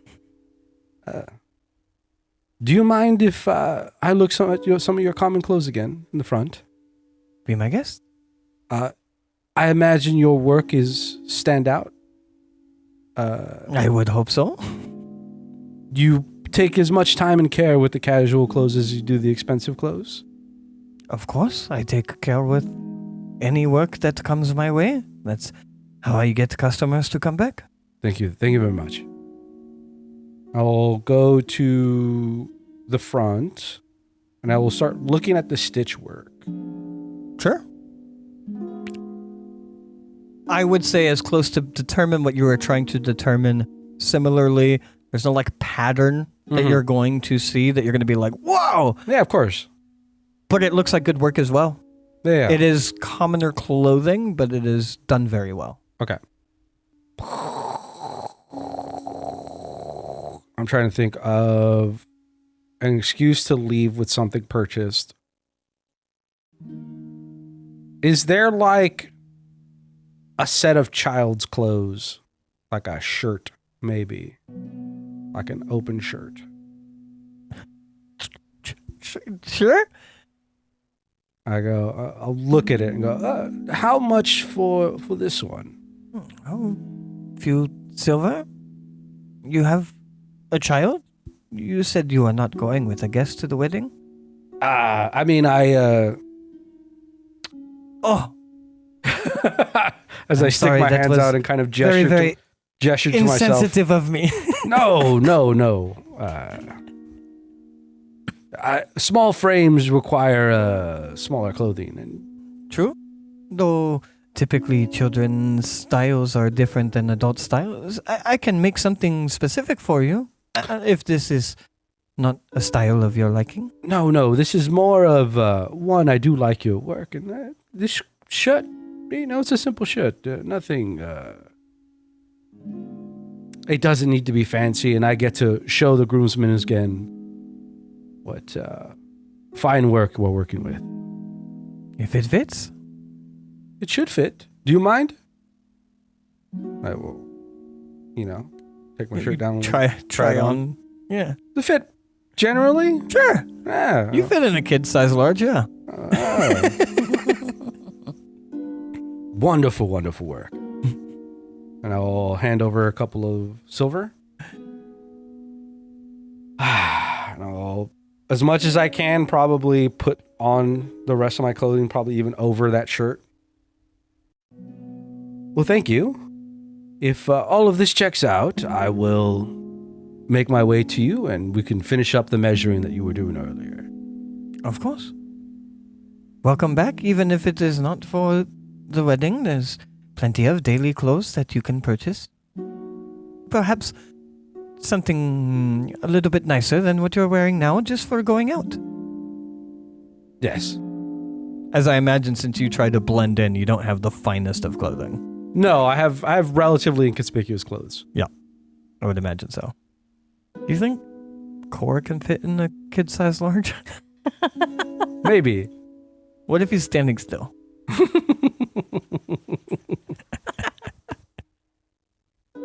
Okay. Do you depart? Yeah. Bing! As you leave. As you are standing outside, no one otherwise strange or shady has come from the direction that Hori had come from. You could see people that are otherwise turning to walk down the canals. They are also busier marketplaces, though this is where you would find proper shops instead of open market. You will see some clergymen walk by as well, perhaps from the branch that oversees law and order in the city. Not local guards themselves, but like oversee it. So even people of some relative status may move through here as well. I can't imagine I immediately spot Cora as I exit. You weren't hiding. No, I was out pretty close by. I will walk in your direction then. Sure. You meet up? Meet up with him. I will pull out that 10 coin. Mm-hmm. I will unravel a piece of the thread from the brown and unravel a piece of the blue from the 4, and I will begin to compare. Are these similar or identical? I mean, you did a pretty good job, I think, of like excusing your way through perusing the shit out of his threads.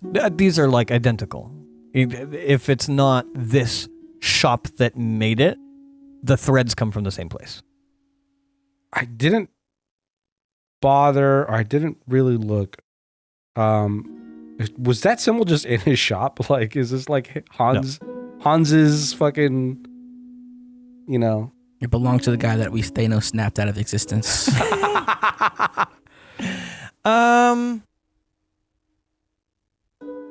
Like, this is just his tailor's mark. Give me a knowledge check.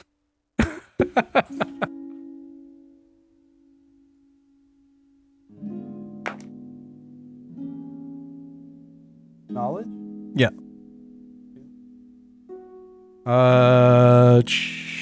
Knowledge. So it's 11 with hope. Okay. I'll say that thinking back, as you have that moment of like, did I see this symbol anywhere? You didn't really see very many symbols other than his maker mark on the pre-made clothing that existed within the shop, I have right? that. So other than that, you didn't really see, and you have that on the shirt that you just bought as well. Yeah.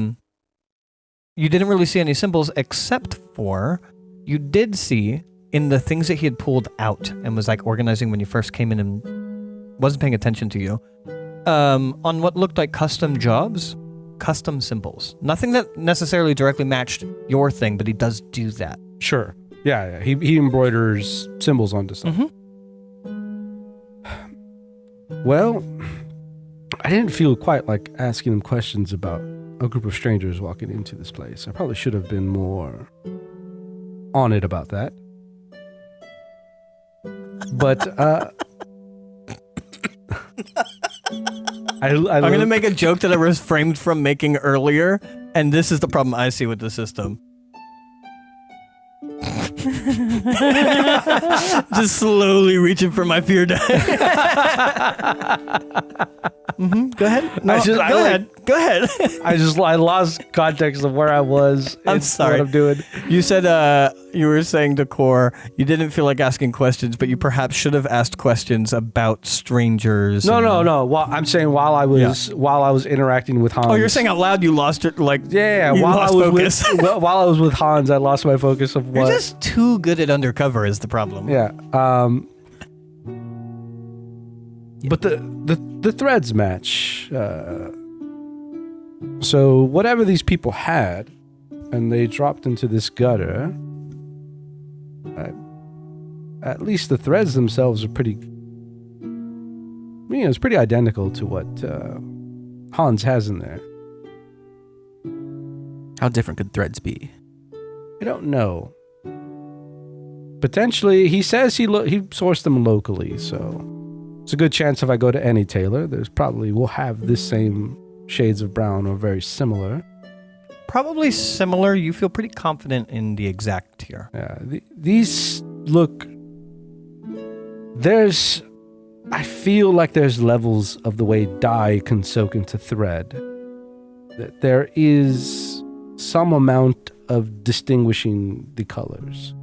These look almost spot on. So our friend here might be connected with these people, and Did you show him the coin? I did not show him the coin. Can I see the coin? Here's the coin. I'll take the coin, and I'll go inside. Would you like some children's clothing? Yeah, you walk in. This time, he doesn't hear the bell, but he does see you walk in as he once again pushes his glasses back on his face. Are you standing outside when this happens, both of you? Are you just still visibly outside? No, I went to he was at an alleyway, no? I was off to the side. Okay, off to the side. Okay. As you walk in, welcome. Hans.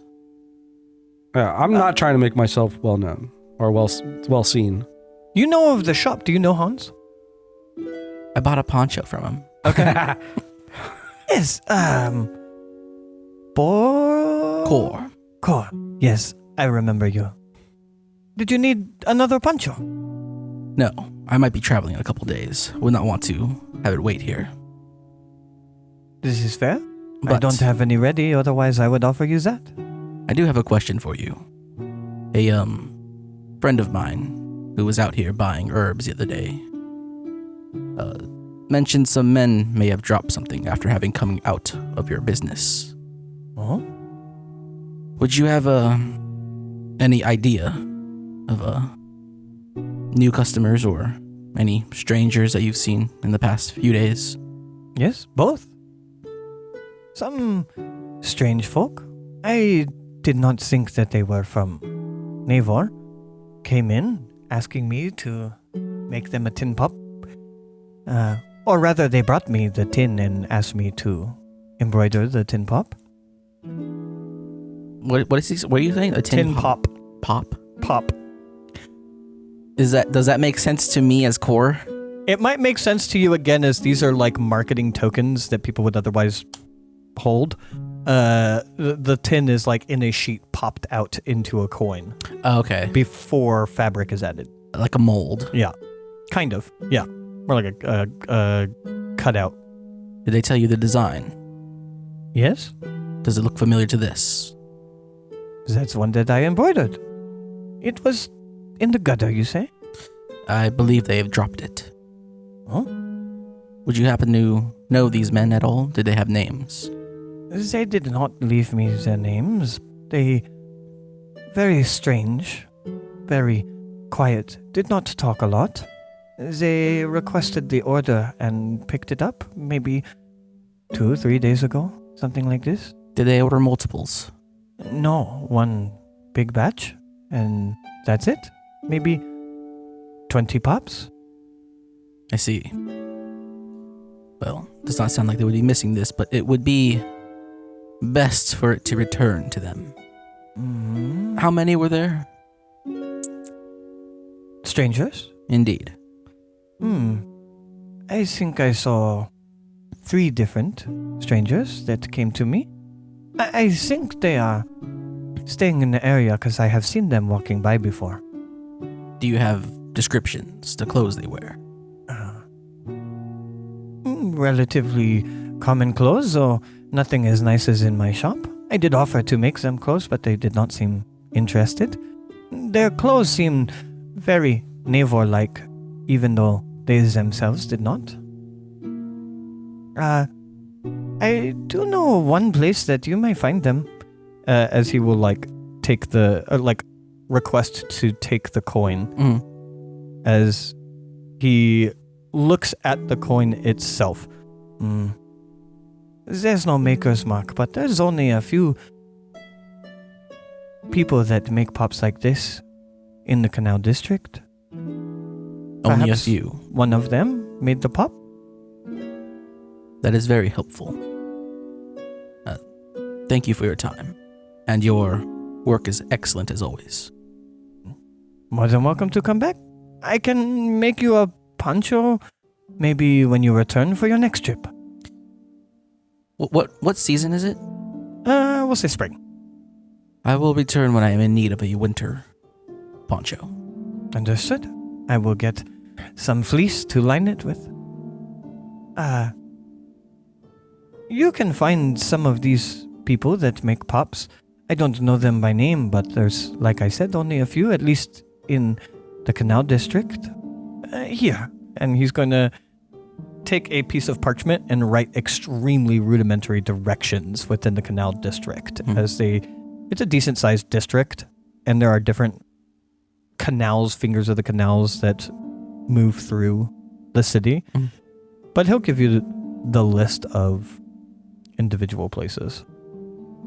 Thank you, Hans. You have been most helpful. Of course. Can I ask why you are looking for these strangers? They were a bit odd. As I said before, someone claimed that they have lost something, and I merely wish to return it to them. As all good citizens of Corvex should. Corvex? I mean, you could say that. The general continent is Corex. Yeah. Or no, not Naevor? Naevor. There we go. As all good citizens of Naevor should aspire to. Indeed. One's personal belongings should be left to them, as would be within order. Well then, thank you for your time. Of course. And I will head right back out the door. Sure. You exit. You see standing off to the side, Hori. The threads will lead us nowhere, Hori. It is the coin itself that is important. And I will show him the rudimentary directions. Okay. Apparently the men came in to have it embroidered. The coin was already made. One of these men over here would have made it for them. According to Hans, that there's only a few people who make such tin pops, as he calls them. Tin pop. Molded coins. Pop comes from the sound that like a crimping machine would make as it pops out the disc. Yeah. I think I've heard of that before. I thought I made it up, so. if you've heard it before. I swear I've heard something like that, no? Yeah. I'm just world building out here. I don't know what's real. I mean, it feels... Ask me where threads come from again. It feels believable. Threads come from the spider's toilet. We just sit them there.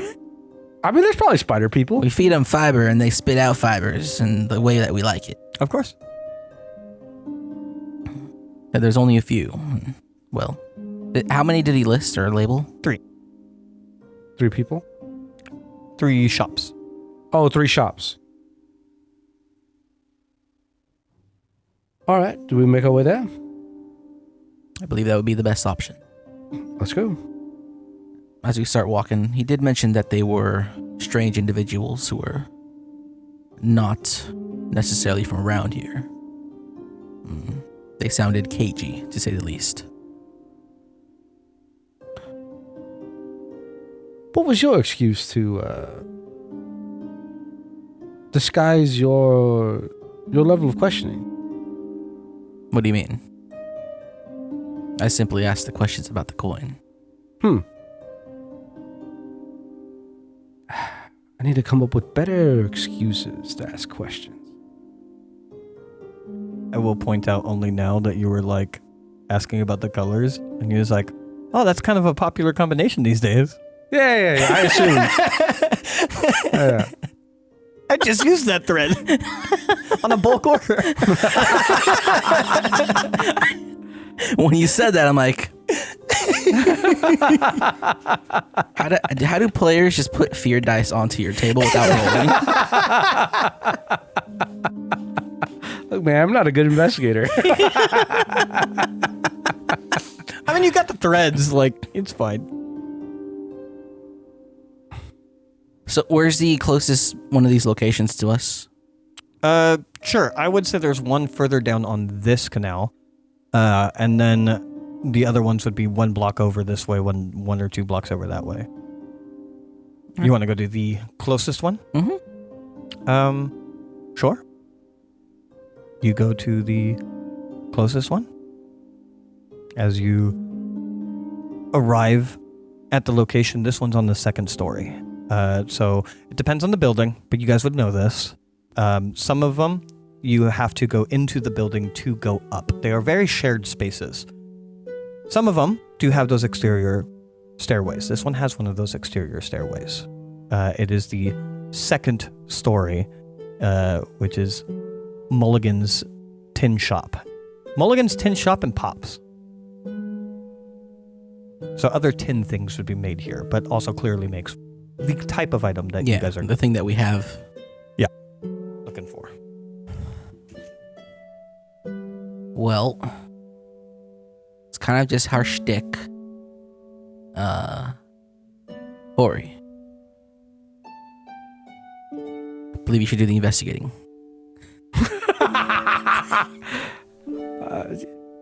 Well, yes. Let me go have an RP moment that means nothing, and then you can figure out the rest. I'll hand the coin back to Hori. Yeah. Shoot, what was I gonna say? No, I don't say anything. You have the coin? Hand the coin back to Hori. I have to think in my head about a reason to why I would ask this man, other than just being very blunt about it. Sure. I got nothing, but I'm gonna wing it. Okay. You make your way up to the shop. Once again, you hear the jingle of a bell as you walk in. This one looks more like a workshop. Obviously, you can be in here. The sign says the shop is open, but there are multiple machines in here. Mechanical machines, obviously, not electric, but like things that would otherwise have some type of hand crank or something along those lines. You see tin snips and things scattered about. This time there will be someone in the shop. It looks like it is part small shop, part living quarters on the back end of it. Hello? Hello. Are you the tinsmith? That's me. Oh, Mulligan, by family name. Mulligan. Yes. Nice. Pleasure to meet you. A pleasure. Have you a job of sorts? Sort of. I came across this particular item, and I will show him the coin. Or the pop. Do you make something like this? Something of the similar size and shape? Yes. I make pops. You need a pop. Give me a moment in real life, because I have no idea how to ask him without being very, very blunt about it.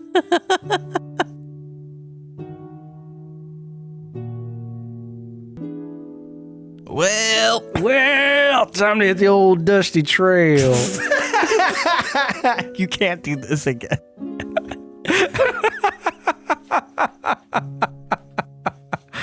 Dude, I'm drawing a blank right now. Can I give you an out? Sure. Sure. You have a symbol if you wanted to be like, hey, I'm the police. I'm an undercover cop. Ah! You guys established that you have a hidden symbol if you ever need to show authority for whatever reason. Oh, did we? Mm-hmm. We did that in first session. Oh. I imagine some type of symbol. We chose it to be like, is it shown on us or is it hidden? Yeah, some type of symbol. I imagine like sewn onto a leather, like a leather flap or something that you have tucked away somewhere. That otherwise indicates that you are part of the inquisitorial order. Sure. You don't have to use that in this moment. I'm just saying, if you're not sure what to say in this situation or if you ever need to pull rank. Sure. You guys are literally allowed to kill people with that symbol on you, so. This place, sorry. It's pretty cool. It's pretty cool badge. Just, sorry, scanning real quick. This place is... Like a workshop. It's a workshop, but... A tin workshop. Has it looked like it's been here for a very long time? Or is it like... Is there a way to guesstimate that? Yes. I would say it looks like it's been a well-established business. Especially one that has a namesake. Like a family namesake. Like Hans's was Hans. That's his first name. Mulligan's is as you just said it, by family name. Sure. I noticed a group of strangers that dropped this particular item. Did you have any strange folk walk in here and order something like this, an amount of these? Somebody that outside of Naevor, some obscure mannerisms. I wouldn't know anything about that. I make just the pops, the blinks. The blanks. But did anybody come in for a particular order of these? Nope, no one's come in. Does he look cagey in his answer? A little bit, yeah. Oh. No one's come in? What kind of business are you running, bro? Give me an instinct check. Sure.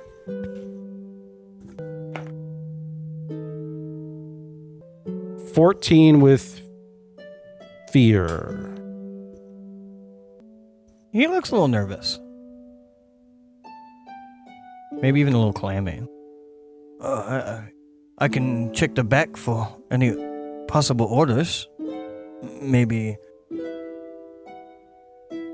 someone's come in, jog my memory. Sure, I'll do the police thing.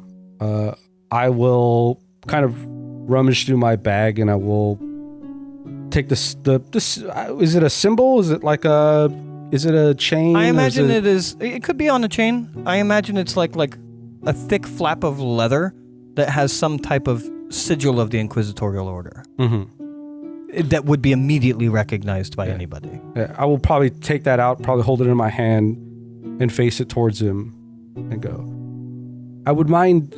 I'm not a non-believer. I promise.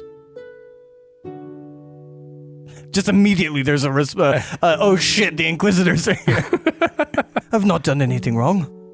I make pops. I'm not assuming you've done anything wrong, but I would like it if you shared your information with me. Of course. As I said, I keep documents of who's placed order. Come to think of it, maybe someone did come in recently and place an order. I can get you the documents. May I go with you? It's a bit of a mess in the back. I would like to go with you. Of course. Let's go.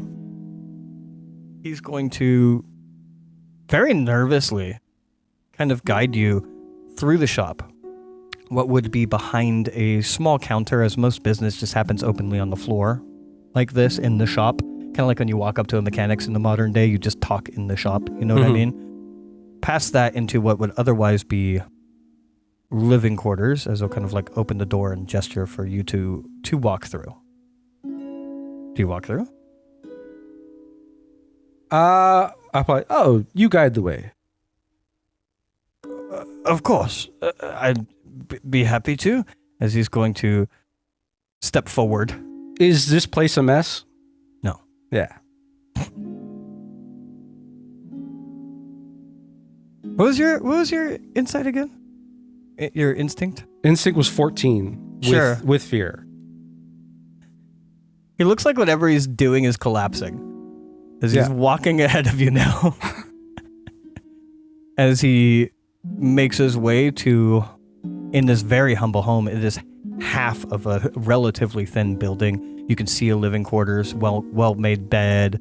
You can see a tiny little bathroom that you imagine leads to the sewers, to the canals beneath. You can see a tiny little office, as he'll take you into the tiny little office. And nervously, every once in a while, looking at you, pull up a notebook, which you would clearly use for sales, right? Like purchases that come in or orders that come in and receipts or documents that a job has been complete, blah, blah, blah. As he kind of opens it up and flips through it. And, it's strange. I must have forgotten to write it down. Here, check for yourself. As he hands it over. The last few days, maybe the last week, is just blank. Why have you not been taking notes? Perhaps I have forgotten. I've been very busy with jobs. To maintain proper order, you must keep your receipts to understand how everything flows and fits. Yes, that would be Naevor's way, of course. Perhaps I owe a few prayers. I'm sorry. Maybe there's something in the shop indicating an order, a job. Maybe some memory that you need? Give me a presence roll. I feel like you're intimidating this guy, whether you're trying to or not. Are you hiding that pops under the floorboards?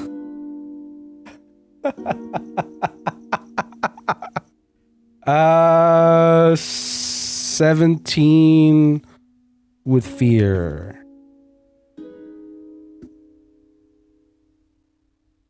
Sorry, 18 with fear. Now that you mention it, you mentioned strangers, yes? Yes. Of course. I do recall some strangers coming in, and they did place an order. I think it might even be similar to the pop that you have. They had me make some more. They're blank. They don't show any symbology or anything. I can show you the pops. They're back in my shop. I'll probably look at the coin again. And is it is blank, or is that 4 symbol like etched into it that the embroidery followed? No, it is relatively a blank. Okay. The one that you have would be a blank with this stuff. Sure. Yeah. I was just wondering if he was also lying about not having like a specific design on it. Of course. Yes, let's go walk to your equipment. Of course. Did you wish for me to lead the way, or did you want to walk ahead this time? I'd like to comply. Yeah, if you could lead the way. Of course. This way, back to the shop. As he's walking in the hallway. Strangers that came to me, I don't know them, or what they stand for, or what they're doing. They were very odd. I think they stay here in the Canal District. Perhaps at one of the inns. Maybe you can find them there. You won't find them here, of course, as he's like walking down the hallway away from you, just kind of rambling, spilling information. Are there rooms in this hallway? Yeah, there's that like little bedroom, a little privy. Or the doors are open or closed? Open. As he's rambling, can I just glance through the rooms? Sure. Do I notice anything in these rooms? Like an amount of luggage or clothing that is more than what looks to be just him? Nothing immediate. Like, nothing immediately stands out. It looks like one person lives here. Okay. As he continues to guide you, as you pass through the door, I'm going to have him make an agility check and try and slam the door on you. I figured something was happening. Actually, I'm trying to think of how I want to do this to like give you the spotlight. I think he's going to try and slam the door on you, and if you want, you can make me an agility check. Sure. I will do that. But I am going to still spend the sphere for him to do that.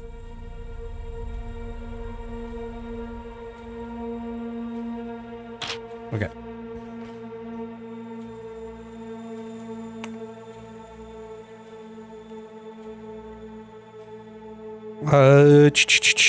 This is finesse.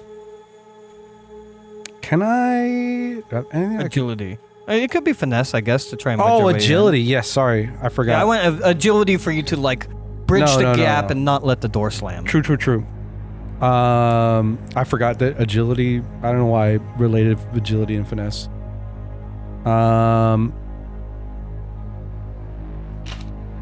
Okay. This is 9 with hope. 9 with hope. I'm going to say you take the hope, but the door indeed does slam on you as I used a fear to highlight him. He's trying to bolt out. Sure. I will give it up to the extent... Make a roll. I'm going to give it up to the extent where you, from the street level, hear and see the door to the shop, the exterior door to the shop, kind of burst open. So it's like 15 feet ahead of you as it kind of bursts open. Spotlight is on you guys. You see a man, maybe in his 30s,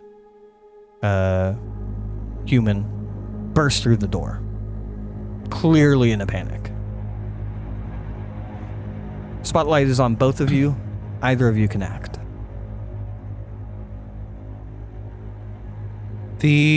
Where I am, is there an out to the street, to the front? Like I have a door No, it would closed. be only that one door that closed on you at the end of the hallway into the shop, into that exterior stairwell.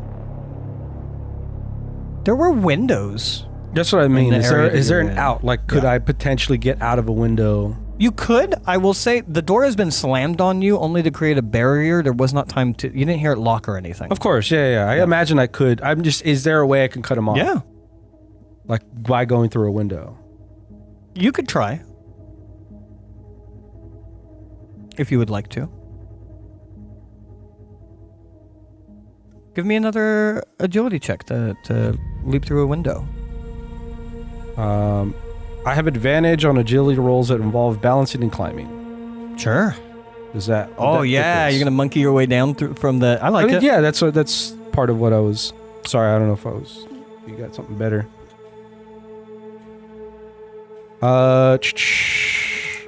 It's your scene. Well, it's quickly becoming both of your scene. Well, We're technically in combat. Yeah, I know. Time matters. This is still agility, correct? Yeah. So the first one was 18 with hope. Advantage. So what was the total? Advantage means you had a d6. Oh, sorry. What was the total? Is 18 plus 6. So 24. Oh, you have a d6? Yeah. Okay. 24 total? 24 total with hope. Sure. You get to and through this window and kind of monkey swing your way down with your little simian body and make your way down into what would otherwise be a very thin alleyway. Though for you, there's plenty of room to operate here. You're very small. Spotlight is still on both of you. As he's just kind of looking around in a panic the moment he bursts out of the door, trying to figure out the best way to get out of here. So I hear them burst out a door. Immediately, that's going to catch my attention. Yes. So I get up from where I am, and I go to the base of the stairs. I look up, I see this guy. Yes. I'll just kind of... I'll look at him with this sort of stern glare in my eye. Kind of just stand there at the base of the stairs at like the at attention pose. Okay. What are you trying to do? Block the stairway mostly. Okay. As I'm not entirely sure what this is. Like, I don't know if there's something going on in the building. Yeah. I don't know if he is in fact just running away from Hori. Sure. So I'm still just trying to, I don't know what's going on. Okay. But I do see something is going on. For the geography of it, you are currently on the floor in an alleyway. They are in a parallel alleyway on stairs. So you're on either sides of the building currently. Oh, okay. Sure. Yeah, fuck it. I'm going to spend the fear. He's going to throw himself over the banister to try and avoid what he assumes is another vigil. So I'm using a fear to spotlight him. Sure. In an action. Oh, pretty good. Okay. Yeah, he's going to throw himself over the banister and kind of hit and roll. It looks sloppy, but it looks like he does so relatively successfully, as it looks like he's going to try and bolt. I would say he is within just far range of you. So to bridge that distance would be an agility check. When you're bridging, I believe, anything other than close, it's an agility check to try and bridge that distance in a turn. Okay. But spotlight's still on both of you. I figure if he's avoiding me, then that means he's avoiding Hori. So I'll shout out, Hori, to the back. And then is it just stairs in front of me? Do I walk The around stairs in stairs? the gap, you could walk around them. Okay. Otherwise, I'm going to say, I'm just going to bolt up the stairs and Throw yourself over the fucking... clobber him. Yeah. Yeah, I'll squeeze between the stairs and I'll try to catch up with him, and I'll try to bridge that gap with the agility check. Yep. Now, I didn't say what my experiences were, but I did put down... I forgot to ask you, yeah. My experiences are sprinter and eavesdropping. Yeah, so you could burn a hope and add it to your sprinter here. Okay. So... That's pretty good. I like those. Yeah, chasing people and then listening to them. Yeah, this guy's not getting away. So you burn a hope and it's a +2 to your roll. Okay.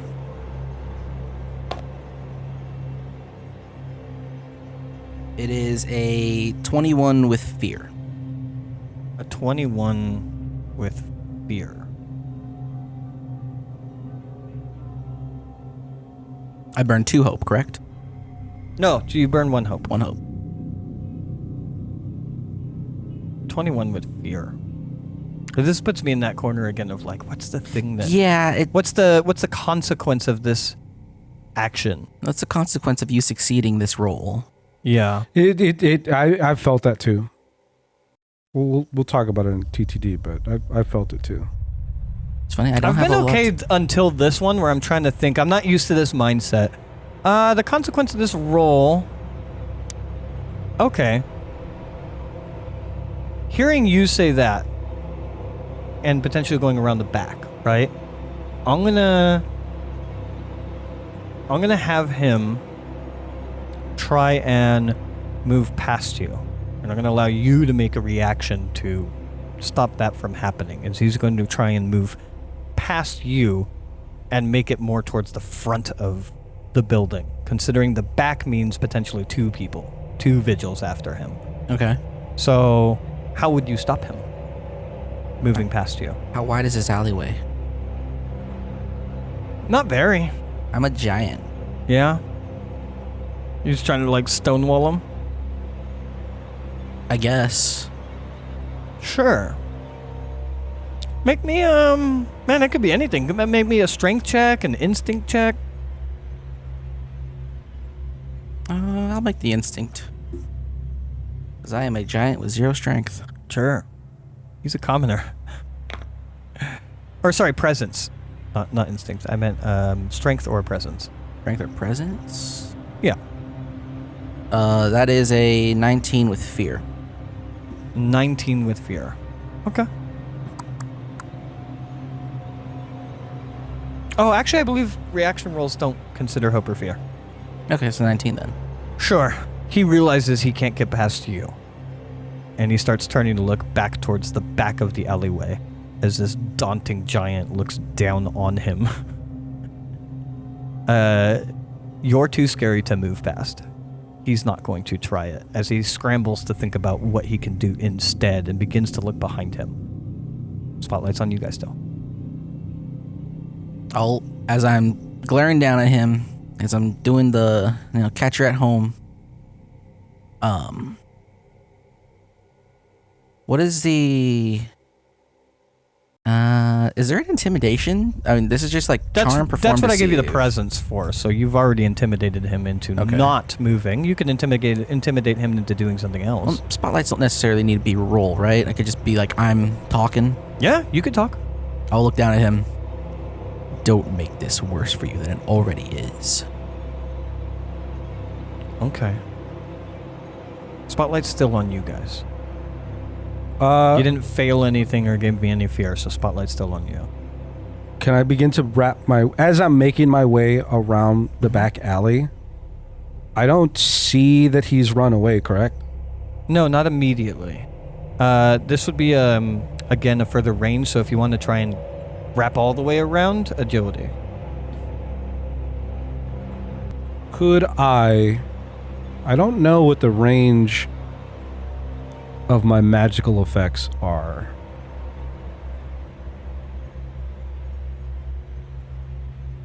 Does it say a range? No. It says you could shape this element into harmless effects. I don't exactly know what that is. I'm just trying to think if there's something I could do at the end of the alley. I have minor illusion as an ability, but it's within close range, and I imagine that the end of that alley is not within close range, correct? The end of the alley, maybe. I'll give you the end of the alley. Okay. It'd be further to wrap around and then get to him halfway down the building.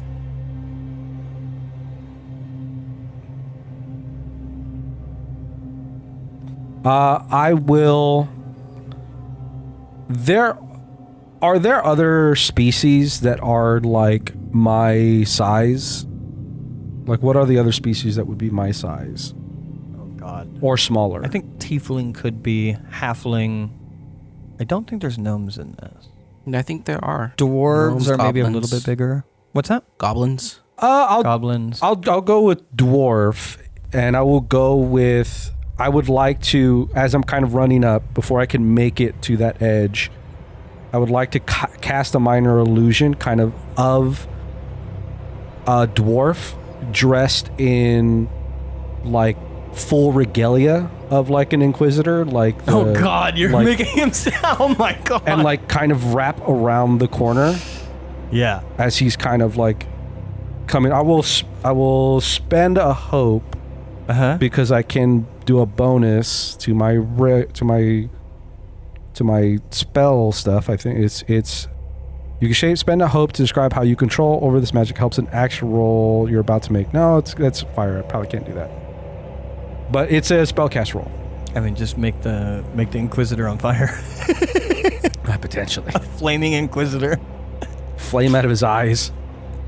So spellcast roll. Spellcast roll. And I'm trying to do the minor illusion.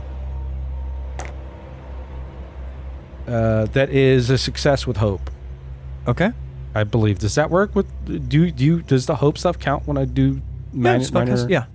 Any of your action rolls. It's only the reaction, like when I called for him to do something, that doesn't have the hope fear thing. I cannot have more than 6, right? Hope, yeah. I wish you have a limited block. I wish I had more stuff to do with hope.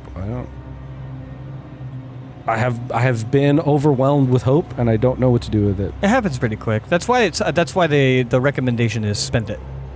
Yeah, but I don't know what to spend it on. Well, if you guys were investigating together, you could help an ally, giving an extra D6 to their roll.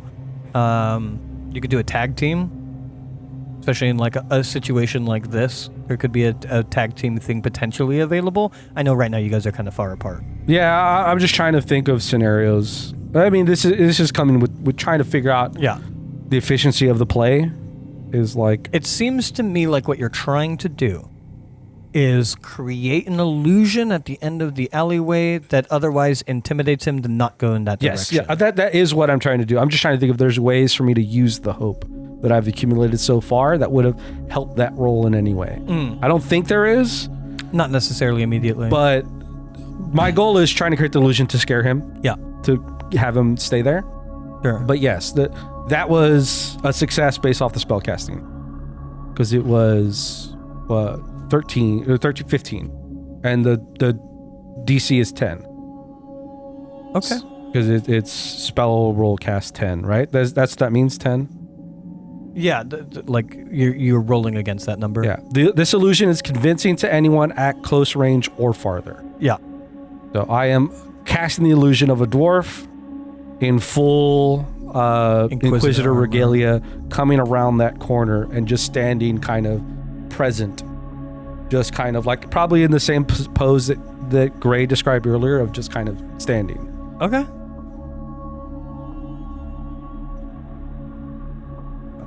Shouldn't throw that off the table for no reason. Just gonna write this down because I...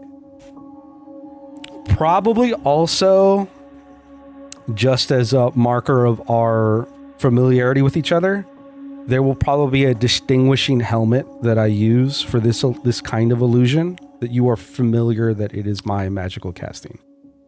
It would have to be subtle because the Inquisitor's armor is very recognizable. Yeah, it would be subtle. Here's how recognizable it is he turns and sees that. And immediately his eyes widen, not that either of you could see that, as under his breath he just says, Dracul, naming the one known of the 12 Inquisitor dwarves, as he just... I should have asked that too. Starts to crumble in the alleyway, saying, Naevor, forgive me. He is crumbling down. Sure. He is no longer trying to run away. He's no longer trying to do anything. In fact, I don't think time really matters anymore. As an Inquisitor, it's not just Vigil's after him for what he's doing, whatever it may be. An Inquisitor's cracking down on him. He thought with a Vigil, maybe he could run away. And he nearly did. He literally threw himself over a banister just to get away from from Vigils. An Inquisitor? He's crumbling down to the ground.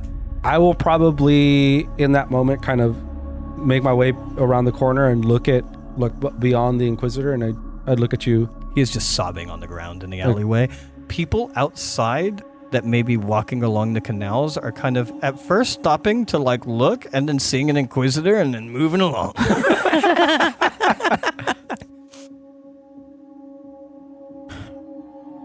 I'll probably make the illusion kind of like, I'll probably make my space around the illusion. Sure. And run up to the guy. Fun fact about Inquisitors that makes them really broken with illusion magic.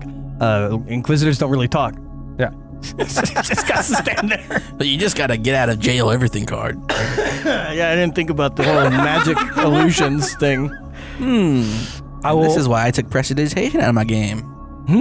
I mean, this minor illusion is way stronger than prestidigitation. Yeah, in this situation, that is insane. Yeah. I will look at Hori, and is this the man who has ran from you? Yes, I think we should take him inside and have a conversation. I believe that would be for the best. Please inform our lord that he need not stain his hands yet. I will. I will begin to walk slowly, probably even a little like head down towards the Inquisitor. Sure. I'll make sure to get on the other side of the guy before picking him up and pushing him back in the direction of the front. Sure. And going up the stairs. He is trying to, like, as blinders as he can to not see the fate of an Inquisitor's holy sword come down onto him. He's just walking with blinders, trying not to look at any of you at this point, as you kind of just push him along up the stairs back into his shop. As soon as he's away, I go, thank you. I will banish the illusion and, well, I will make sure that there's nobody in sight before I banish it. Sure. Run up to the inside. As you kind of shove him into the shop, he probably like falls down into one of his machines and then kind of crimps up again. What is your name? Mulligan. Sam Mulligan. Mr. Mulligan. This is your shop, correct? It is. You operate all the tools. You handle all the orders. I do. I work alone. I have no family. You have no family. Not yet. I hope the Mulligan name does live on. There is a good chance that it may.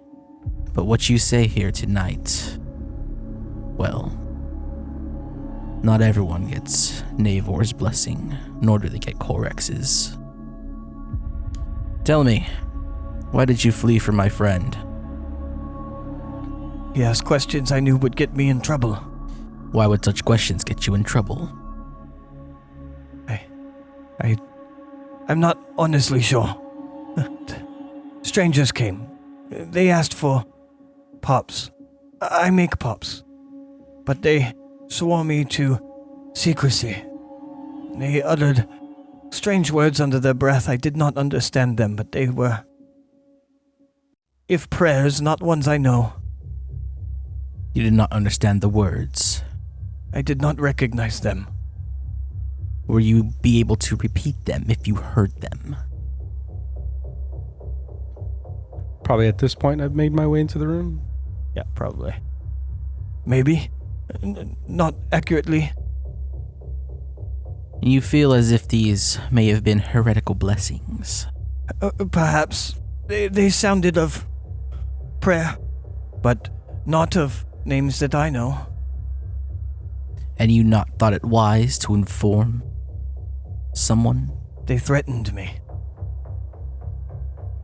You are being threatened right now. I know. I have transgressed.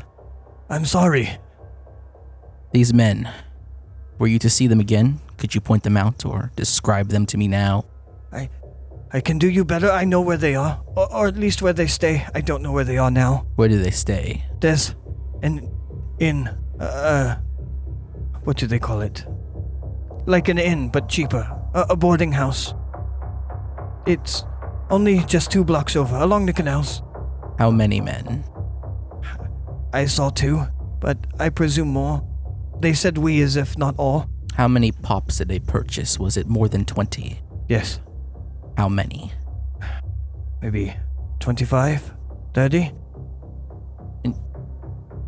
I'll look to Hori. Did you show him the coin? I did. And you're sure you made that for them? Well, no. You said straight. He's like kind of looking at you, but so hard trying not to look you in the eyes. You said strangers, and these men were certainly strange.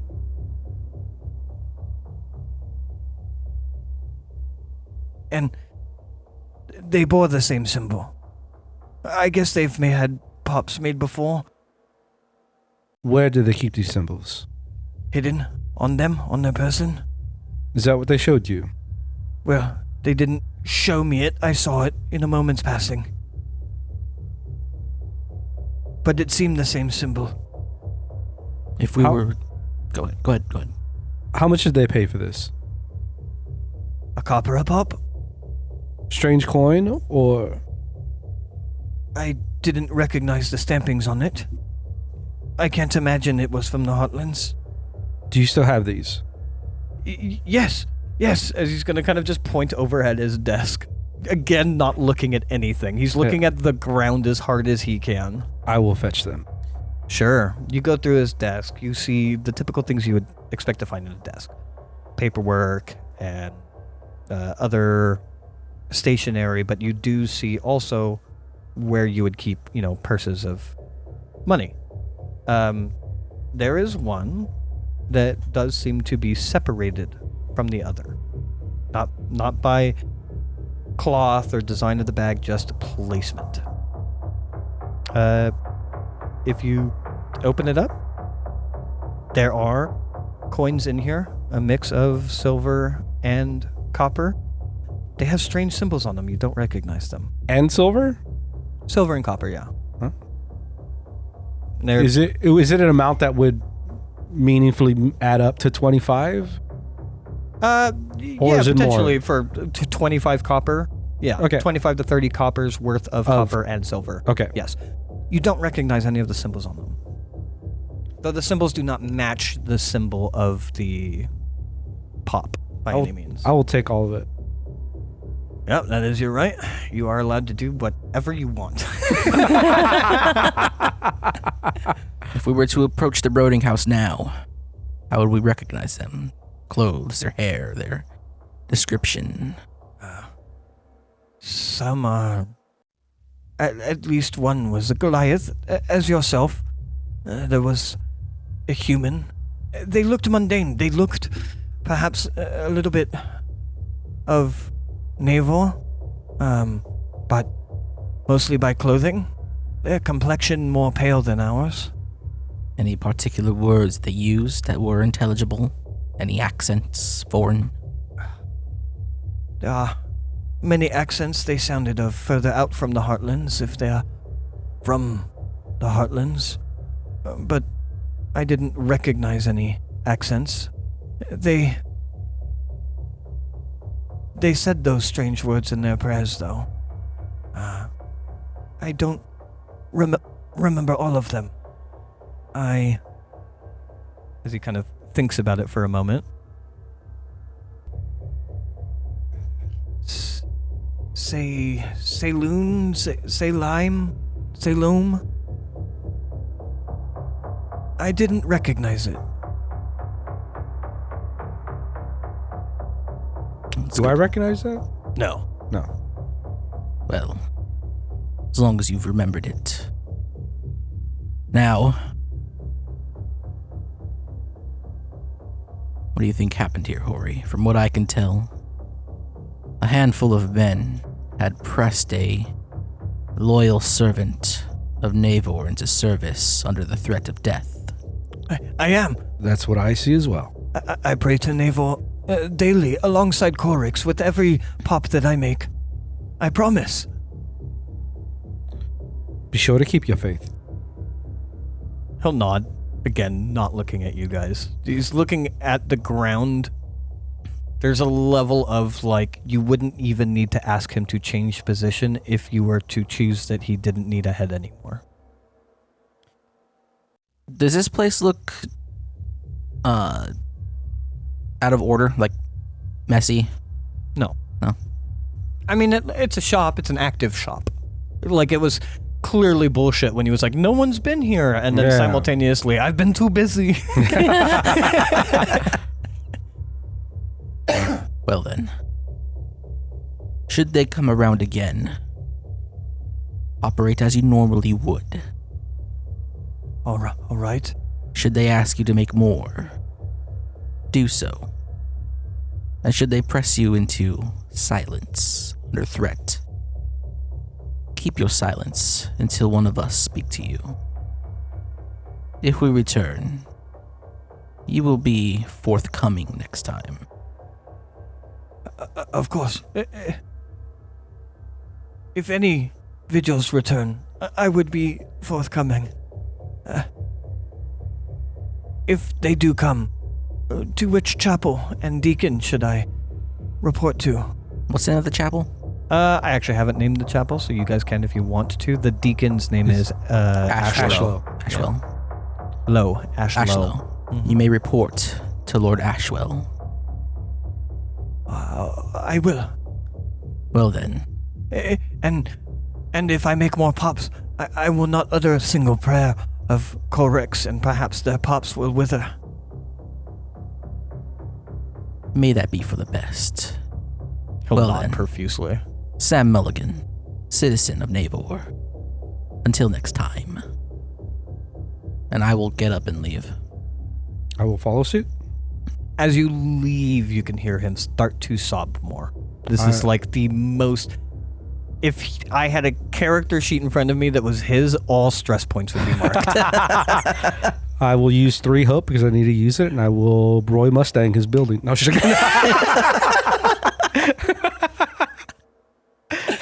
I was kind of wondering how you guys would resolve that. I wasn't sure either. You were very favorable. You have full authority. Hey, this is how I build my network. I am a syndicate rogue. I can't just kill everyone. I just gotta kill the ones I don't like. You step out. There is no one but passers-by. Anybody that saw you operating in the alleyway and saw an Inquisitor in the city. By the way, Drokul, not an Inquisitor inside of Naevor. So like even worse a situation. You know what I mean? Like, oh shit. Just a little tidbit. Solvar is a giant as well. Your Inquisitor is My Inquisitor is a giant? Your Inquisitor is a giant. Hell yeah. You might want to know that. Anybody that saw that moved the fuck on, and the moment you guys get out into the stairwell leading back down to the alleyway to the street, there are only just people normally passing by. No one has paid attention to what you're doing. There's been no guards called. You guys would have had full authority to handle it the way you wanted to handle it. Mm-hmm. As you walk out into relative calm and peace, there is relatively no ticking clock on you. It is calm that you walk out into. Now, just to gauge like the general culture of the town or city, if someone were to see an Inquisitor just show up out of the blue, would it be like the talk of the town, or is it something that people just keep quiet about? So, Inquisitors hardly ever act in the city.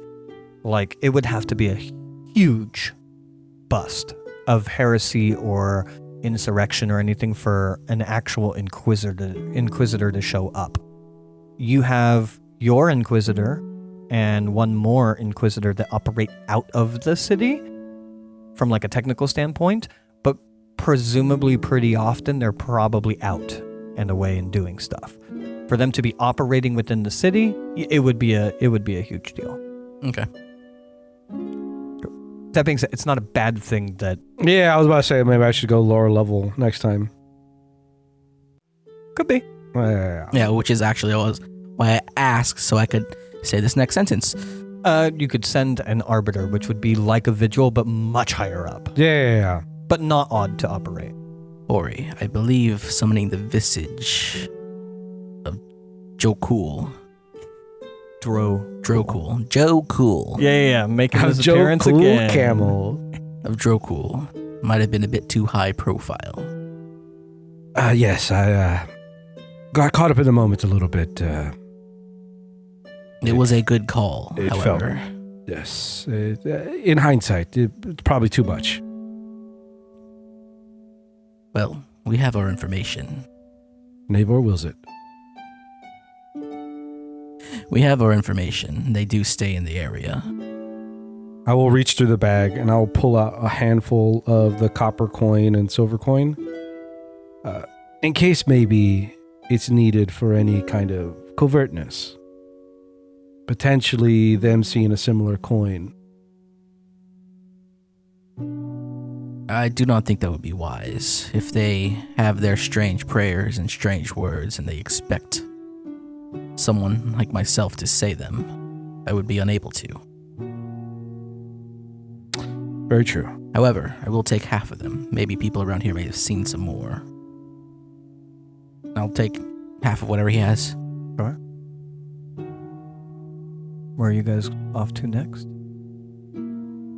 How would we work in situations like this? Is it like, do we gather information to a certain point and act on it, or do we report on it? Like, what do we do? I think it certainly depends on scale, but in a situation like this, probably act. You do also eradicate these things, not just report on them. So acting on it would not necessarily act in this situation with these stakes. As far as you know, there's 2 and possibly more. with those stakes, you would almost certainly move forward. I don't know if we even discussed on recording what our orders sayings were. Oh no, but you probably should. So in terms of answering that question, it is 1, our first order is lay swift justice. Naevor knows who follows his order.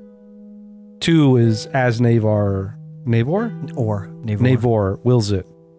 3, enact Naevor's order, not his disciples' will. Enact his order. To your own people. Yeah. But lay swift justice is in there, so. Yeah. I was just wondering if there was like a hierarchy of things. Like, oh yeah, we found all this information. It depends on how big things would be, but like in this situation, I think you would be expected to move forward with it. Yeah, as far as we know, there's just like a group of heretics doing. Could just be a couple of heretics weird stuff here. Doing weird shit. Obviously, these things would be expected to be reported, but not necessarily immediately every single time you find a piece of information. Like, you do have a degree of seeing things through, and you guys have cracked down and yourself executed people, even when it was just 2 of you, even when it's been just 1 of you. Mm-hmm. You have found and eradicated these types of dealings. Mm-hmm. He mentioned the boarding house. Where is that? He said 2 blocks over, there is a boarding house along the canals, and he pointed in a direction. So you know which direction 2 blocks over. Mm-hmm. Boarding house. All right. Well, as you step out by the way, as you had begun this during the afternoon, you had decided to come in this direction late afternoon. Evening is setting upon you. It's not dark, but it is starting to dim in the sky. You can see far off in the distance the lamplight district beginning to light their lamps. Candles in windows, lamps on the street. I believe it is time to go see where they stay. I agree. And I will begin to head in the direction of the boarding house. Sure. It is along one of these canals. Canals are typically busy enough where people would be walking around, again, where you would find shops and sometimes boarding houses. What would be your demeanor when you get onto that specific canal?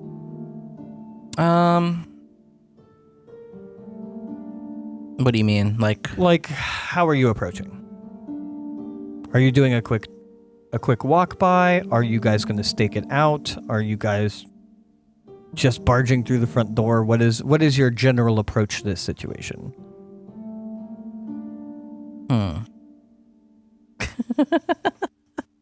This is a city of stone. It doesn't light very well. It's not trying hard enough. It could turn into an oven instead. The joke was I was snapping my fingers like Roy Mustang. That was just so the audience knows. When we get there and take a look at it, is it a particularly large boarding house? Is there a lot of people around? There's a decent amount of people on the street. Mm-hmm. The boarding house itself looks relatively small. I will say, at the very least, before you make a decision on how you want to approach it, as you are walking down the canal, and you do see a boarding house. It is, once again, a 3-story building, though much thinner and not as deep. This is a taller building rather than a big footprint. But it is a 3-story building. It looks like no exterior staircases, so that means interior staircases of an otherwise shared space. Oh, so it's like a big open space? No, it's an enclosed building. It's a 3-story building, but there are no exterior stairs, which means the stairs to get to the 2nd and 3rd floor are inside. Oh, okay. Sorry, yes. Do we just ask the proprietor if pale strangers are being boarded in this place? It worked with the last 2 people. Well, kind of. It might be the best idea. My charm or your size? Why shake the pattern up now? Don't panic. Naevor wills it. So you guys are going to approach the boarding house? Mm-hmm. Both of you or one of you? I understand him lead, but... Both. Because I'm going to be looking around I'm going to be looking out while he's asking questions. Okay. So if for whatever reason somebody gets antsy as we walk in the door, especially after what just happened. Okay. And they fit the bill. Okay. Understood. As you guys begin to approach the boarding house, from one or both of you, which is another weird instance that I'm not used to from my comfort in D&D, let me get a instinct check. My spellcasting is instinct based. So. Sure. As you Observe what you're about to walk into.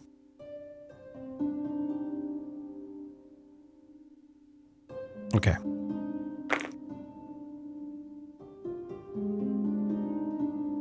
Uh, 16 with fear. Okay. As you are approaching, not necessarily approaching the front door, but just approaching in general, you will see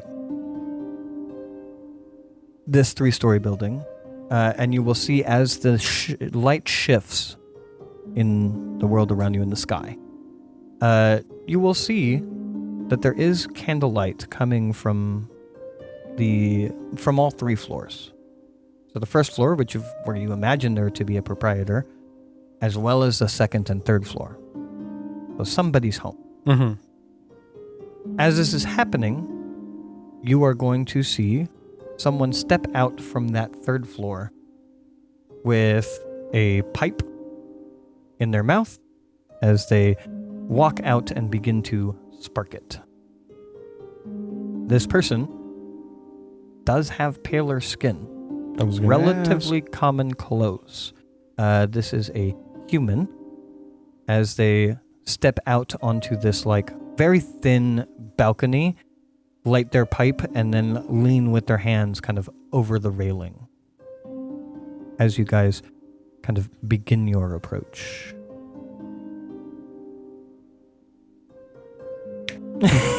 Stop snapping your fingers. You can't just kill everybody with your fire. I can. You can. You literally have the authority. The badges say You can we literally do can. whatever you want.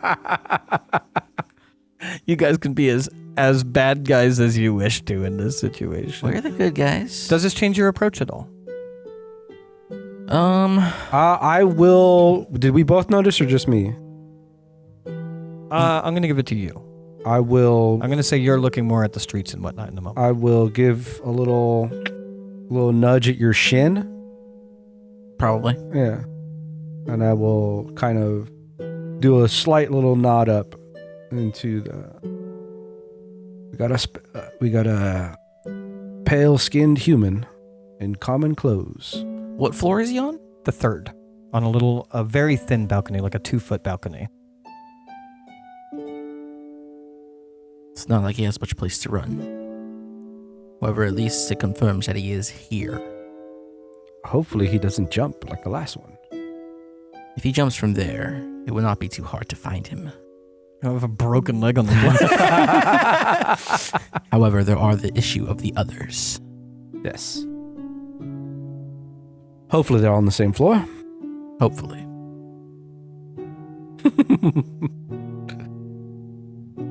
Retaining the same approach then?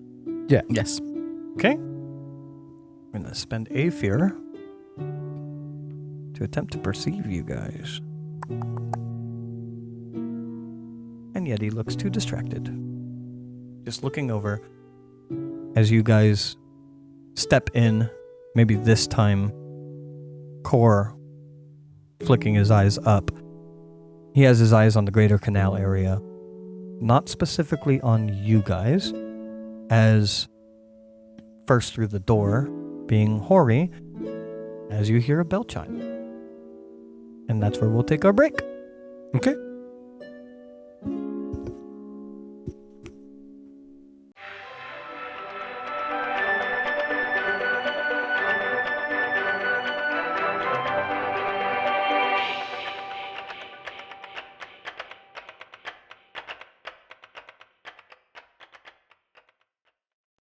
Alrighty, welcome back from our break as we enter into the boarding house that supposedly holds our targets, I suppose would be a good word for it. As Well, far the as people we're looking all for. we know.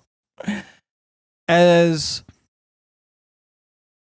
we walk in, that person none the wiser up on the balcony on the 3rd floor.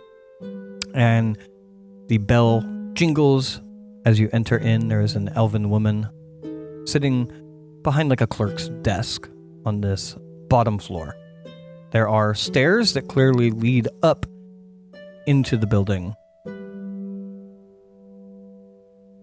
As you step in, she will look up and kind of give you a respectful nod, both of you. I'm so sorry, but we are full up. If you are looking for a place to stay. Yes, I'm more of like to ask questions about the people who have chosen to choose this place for accommodations. We get all types here. There are those from the city, perhaps selling goods in these neighborhoods.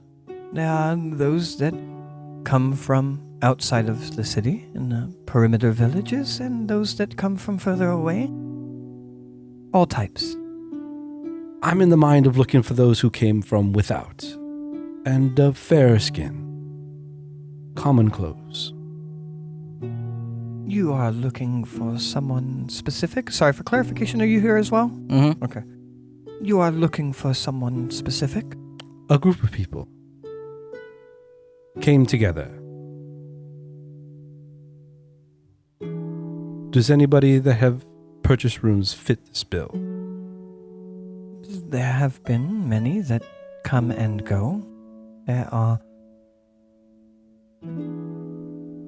those that match that description that have come and gone. To what degree of paler skin, might I ask? Pale, right? That's the description we got? Relatively pale. Relatively pale human. There have been some. Have you greater descriptions? I can tell you when they may have stayed here.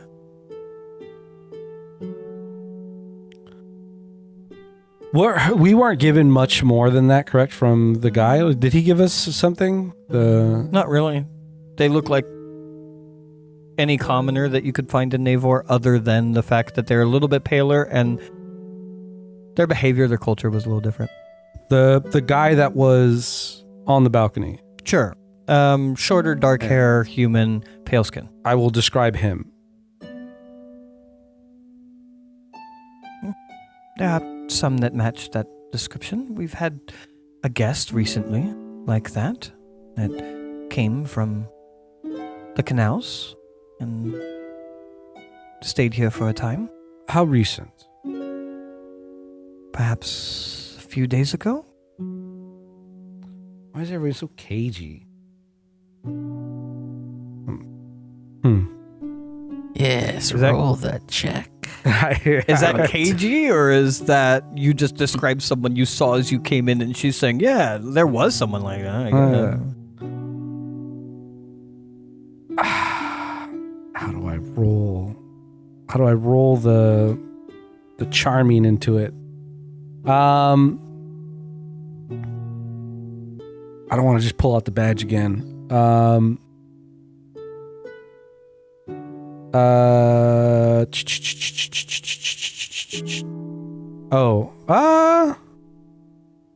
I will reach into my bag and I will produce. Do I know that would the price of a boarding house be in silver and copper? I don't know, silver. Silver. I will reach into the bag and I will produce out a silver coin and I will put it onto the table. I go, perhaps those that came here using this coin or coins like it.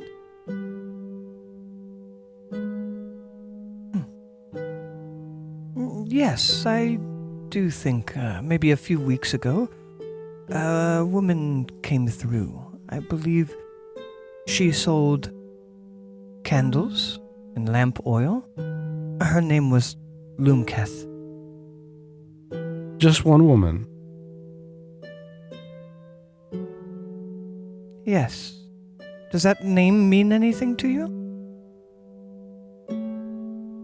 She may be potentially somebody I'm looking for.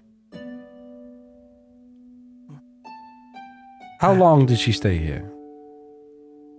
A week's time? Enough time to share her bounty and her light, illuminating this boarding house. She's looking at you as if anything she's saying means anything. I don't know how to interpret that. She's saying things and kind of analyzing your response. Oh, okay, sure. If you'd like to greater interpret that, you can make me a check. Would you like to share some tea? It would be an instinct check to interpret that any further. Sure.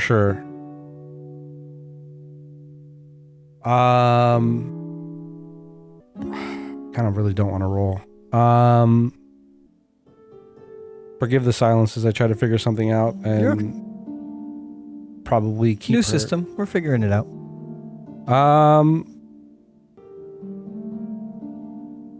What was your first experience again? Charming. Charming. It's the only one that's relatively relevant. The other ones would be, I think I had a vision of what the character could be doing, but it's like nothing lined up. So,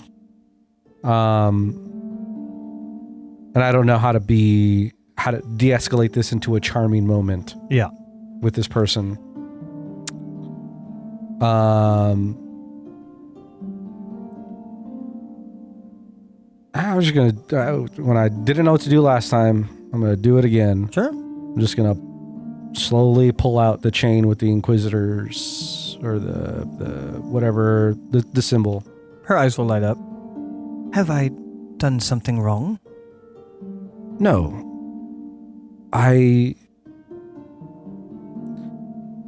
This person is of interest as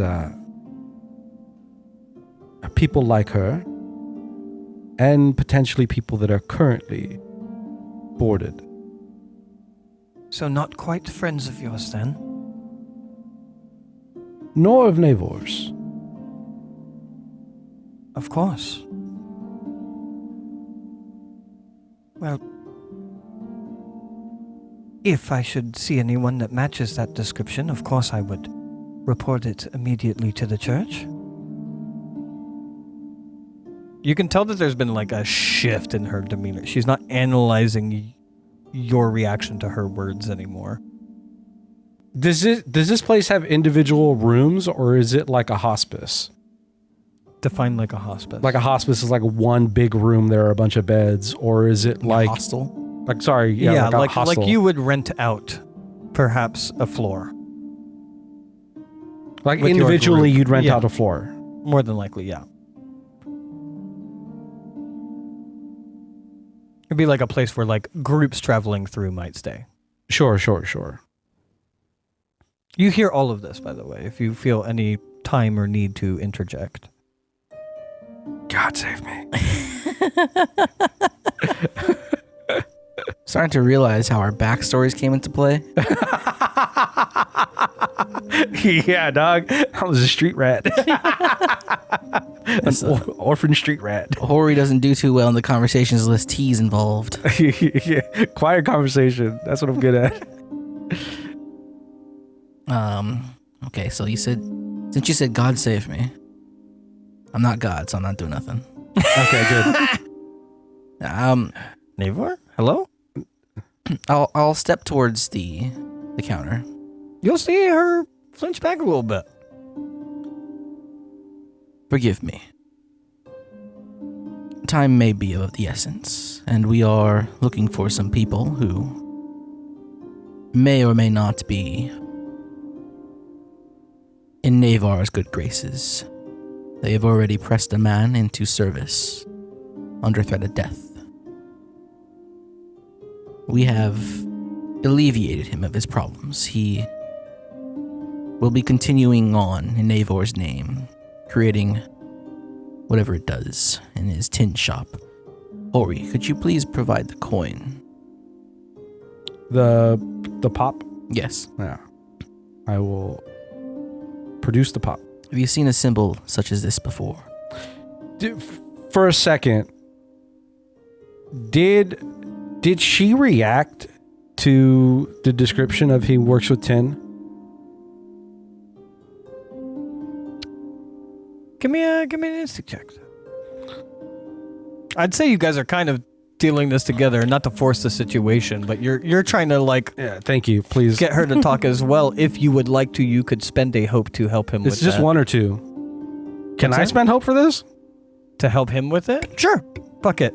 Sure. You spend the hope, you give me the insight check. All right. Or the instinct check. With a D6. With an extra d6. Can you just roll that d6?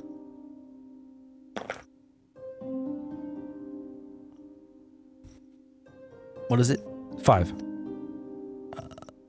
That is a 16 with fear. Okay.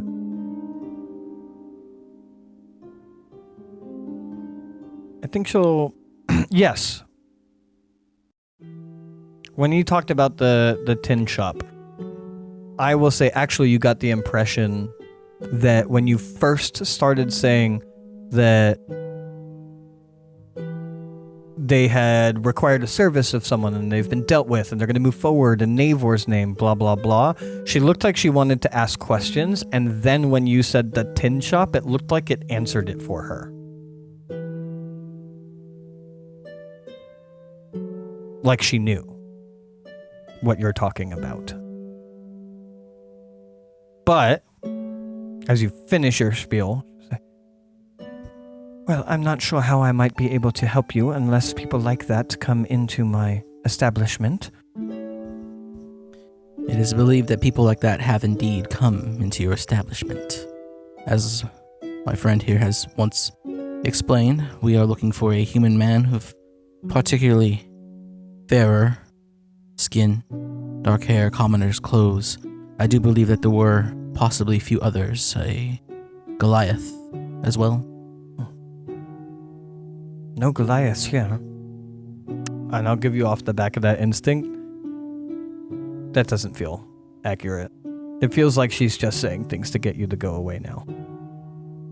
But again, if people like that do come, of course I would report it immediately. As would be Naevor's will, would it not? Have you been pressed into silence? Excuse me? Have you been pressed into silence? No?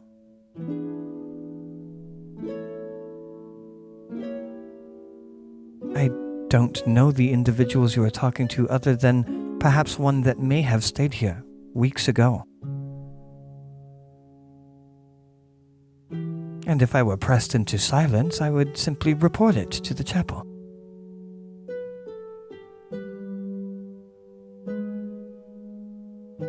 I don't think I have the answers that you seek. I will look around. Are there visible exits from here? Perhaps through the back?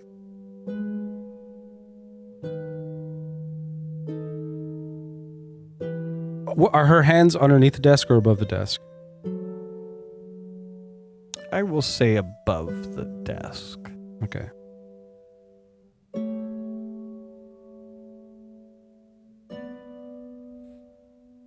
Sorry, I was... Oh, I wanted to... Never mind. I do believe there's a man who fits this description, who is currently here, residing on the top floor. Again, I've seen no Goliaths in recent time. The human man. The one I described earlier. The one that was at the balcony smoking a pipe.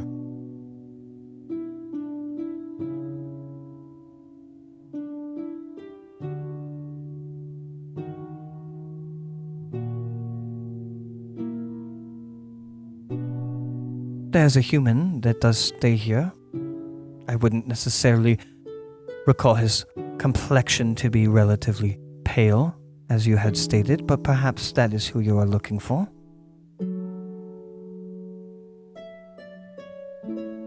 Perhaps it is. You're more than welcome to check.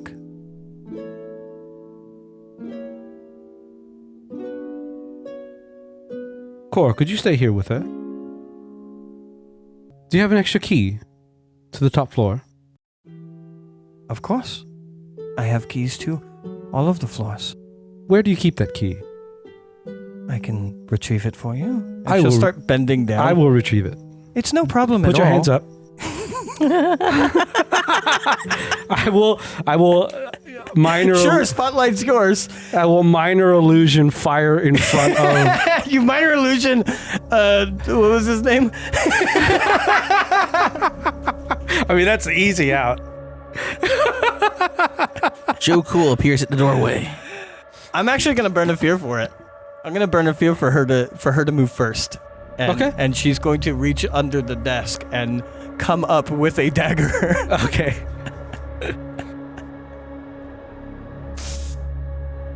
She comes up with a dagger, and since you moved in, I'm gonna assume that you are within like melee range. I mean I was just going to cast illusion on the Oh, so you hadn't moved in. yeah, Okay. on the front of the cabin that she was looking at.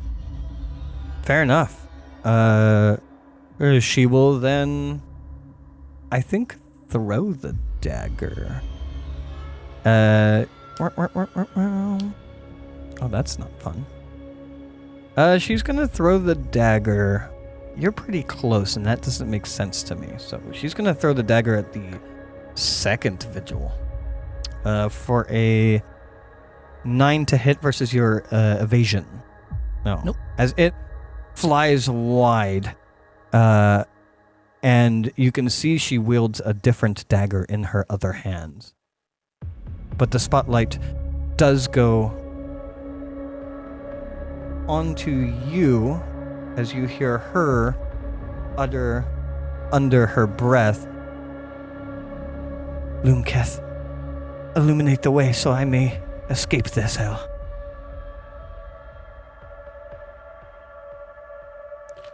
What's the whole shingmabob of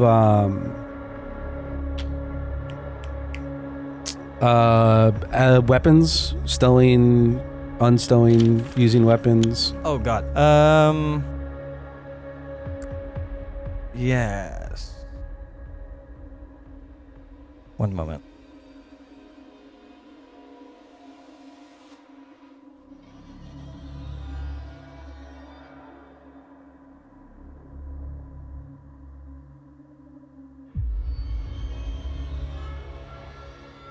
It's a good question. I don't remember.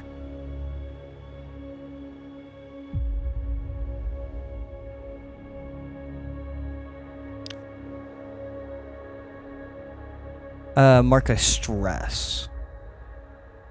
I mark a stress? Yeah. To swap weapons. I imagine you could draw your first weapon. I don't know. Mark a stress. Sure. Mark a stress to draw my dual staff. Sure. And I will...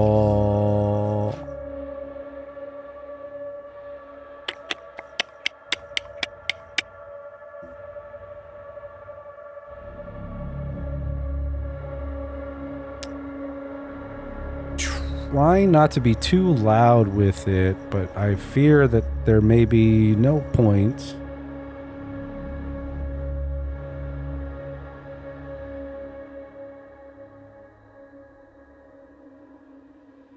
Do I try to dislocate her jaw?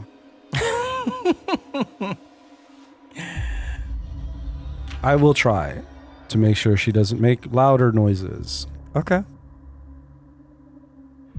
I mean, sorry, that's more flavor. I'm just gonna hit her.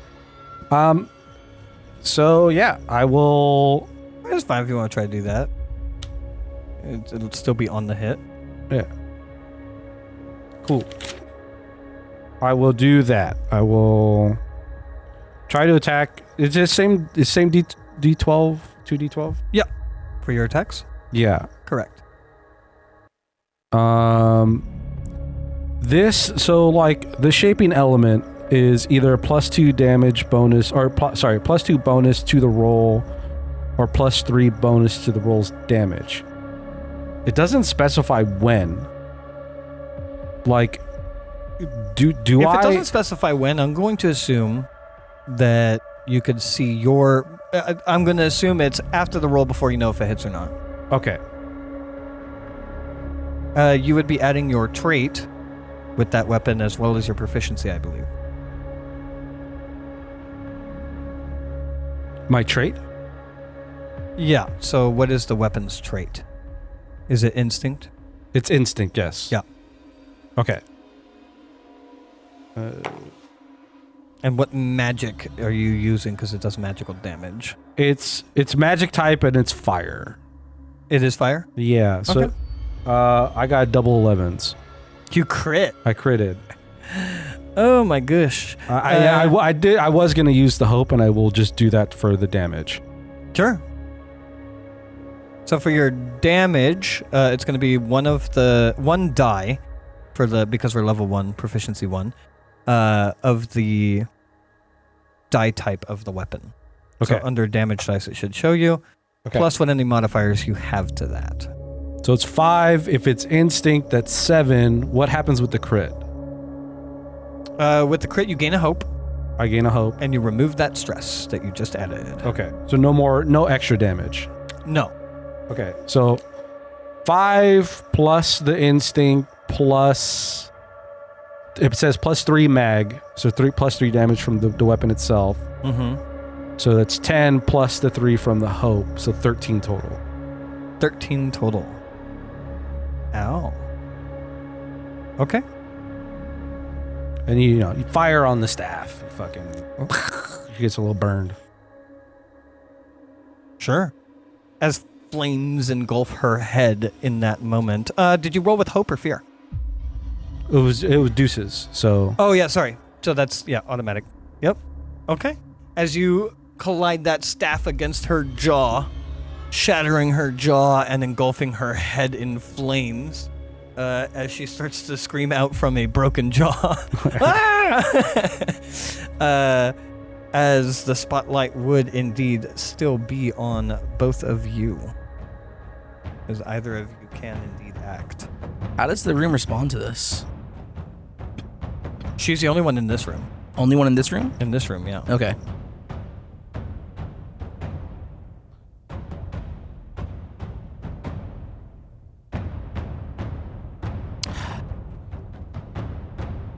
could I have moved on my turn as well? Yeah. I believe within close range, I believe. Yeah, could I have moved kind of behind the counter looking for not using the action to do it, but just kind of like trying to just my next thing is to be looking for the keys to the upper floors. Sure, they are all just hanging there. Okay. How much range is melee compared to very close? Very close would be like you're a couple feet away. You can close that melee distance. Okay. And how far away am I now? Where would you have been during the conversation? On the other end of the counter. Mm-hmm. And then I imagine you were only a few feet back from him. Okay. From behind the counter, which should be considered very close, because as a giant, I upgrade melee to very close. Sure, I'll give it to you. If not, you can close the couple feet and then be very close. Sorry. Also, the name she spoke, I didn't recognize that, right? She said it earlier. But I'm saying like In terms of in the world? No. Yeah, I don't know the name. She just said something and something's light. Yeah. Okay. Yeah. She said it earlier that there was like a lamp salesman that came through. And she was trying to see if it meant anything to you. And then when shit started going down, she was like, Goddess of Light! I'll approach the counter. I'll get into very close range. I'll take a dagger and I'll stab her. Okay. How does attacking work? So if you have two weapons, Mm-hmm. how do I use both of them? Do I use them both in one roll? Do I use them in two rolls? So you would use them both in one roll, and I believe you have this written down on your secondary, but I believe it adds 2 to the damage of your roll when you're dual wielding. Add 2 to the damage? Yeah. I don't remember seeing that. Would it be on my class feature somewhere here? No. That's just on the weapon. So for secondary weapons, they can be used as a standalone, but you can use them in terms of dual wielding. It just adds damage. It doesn't give you 2 attacks. I don't have... Okay. I see.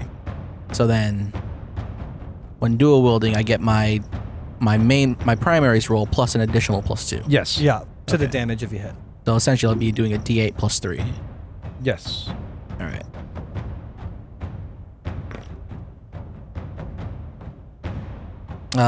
Very high with hope. 19. Okay. Or no, actually it's more than 19. Yeah. You hit? Okay. So I roll the D8. Very high? It's 4. Okay. Oh, good. 4 plus what? No, 4. I already did the calculation. 4 plus everything. Yeah. Okay. I mean, it still hits her. Okay. Yeah, as you go in and slash with both of your weapons, you're only getting on these otherwise commoner clothes. You're only getting like flesh wounds that cut through, but you still do cut through, and she still does look wounded. And you succeeded with hope, so the spotlight is still on both of you. I will. Seeing the big man is dealing with her as well. Can I grab the keys? Sure. I think she is going to try and stop you. Okay. So I am going to need, I'm going to say a finesse roll. Okay. 16 with fear. 16 with fear. You do grab one of the keys. As you do, she is going to throw a smoke bomb at the ground and begin to climb up the banister, up the stairs to try and, instead of running around the stairs, to just try and run up. She's also trying to get up as you're trying to get up.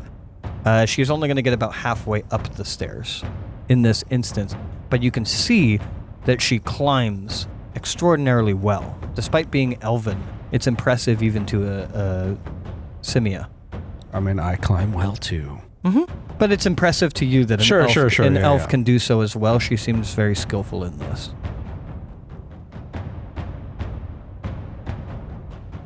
But otherwise, you have the key in your hand.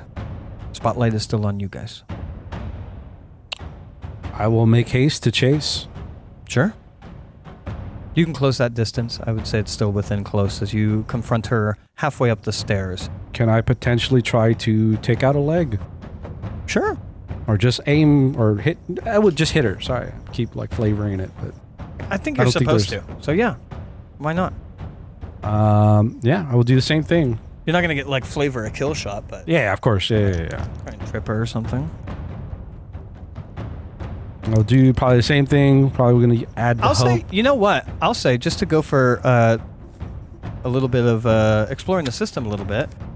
You could be going to put her in a vulnerable state by dropping her instead of doing damage. So you roll your attack the same way, but instead of hurting her, you're putting her into prone, making her vulnerable, which would make all rolls against her at advantage until she fixes that. And she could just fix it? On her turn, or if I spend a fear. So when you guys fail something, she could potentially fix it, or when I spend a fear. And then what? So you would have to just so you would have to spend a fear to get rid of the prone. Would that spending fear just get rid of prone or vulnerable? That'd probably be my action, would be to try and to then get up, yeah. Could you spend another fear to give her turn after that? I could spend as many fears as I want. As many fears as you want. I can also, for the record, just because you didn't list it as an option, if you either of you roll with fear or fail a roll, I could use that to get her up as well. Sure. Does she look damaged? Yeah, she's pretty hurt. I'm just gonna try to do damage. Sure. She's a heretic.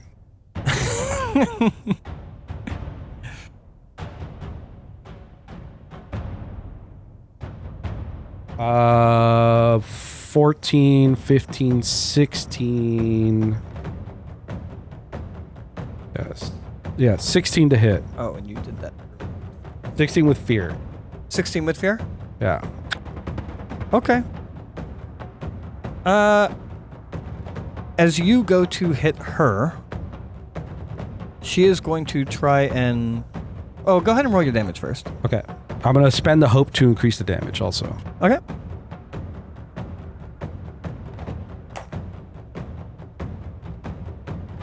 One, 4, 5, 6, 9.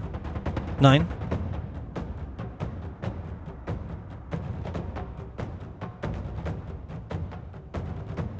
She looks pretty wounded. Give me an agility check as the consequences of your fear. She's going to try and kick off of you to make a bridge between you, throw you down the stairs, and get herself up the stairs. Give me an agility check. Okay. And she's desperately trying to get up these stairs and away from both of you.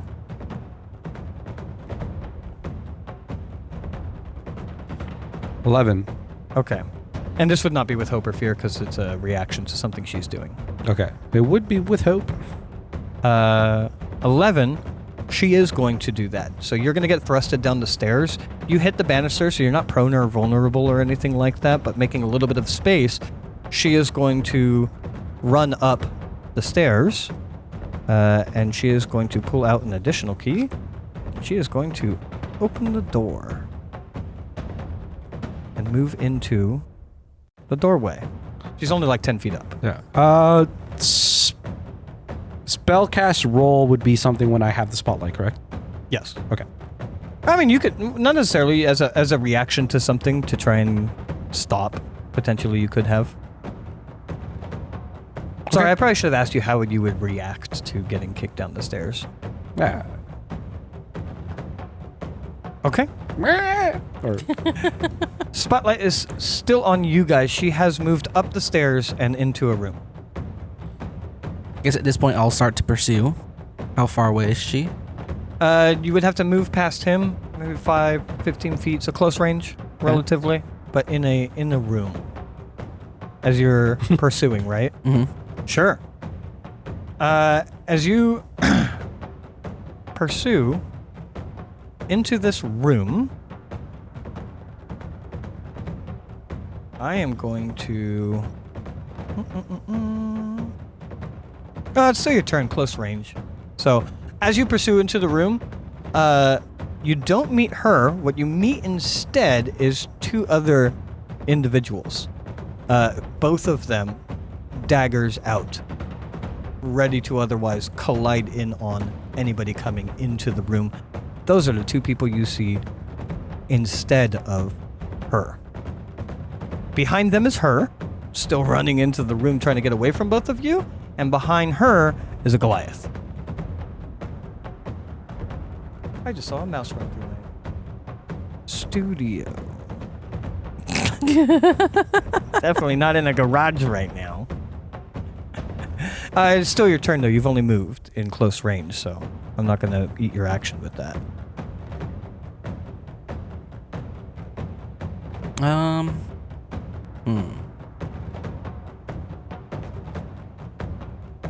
Well, I am a rogue, so I'm gonna stand still and hide, be cloaked giantly. Sure, DC 30 on that hide check. You are wide in the open. Yeah.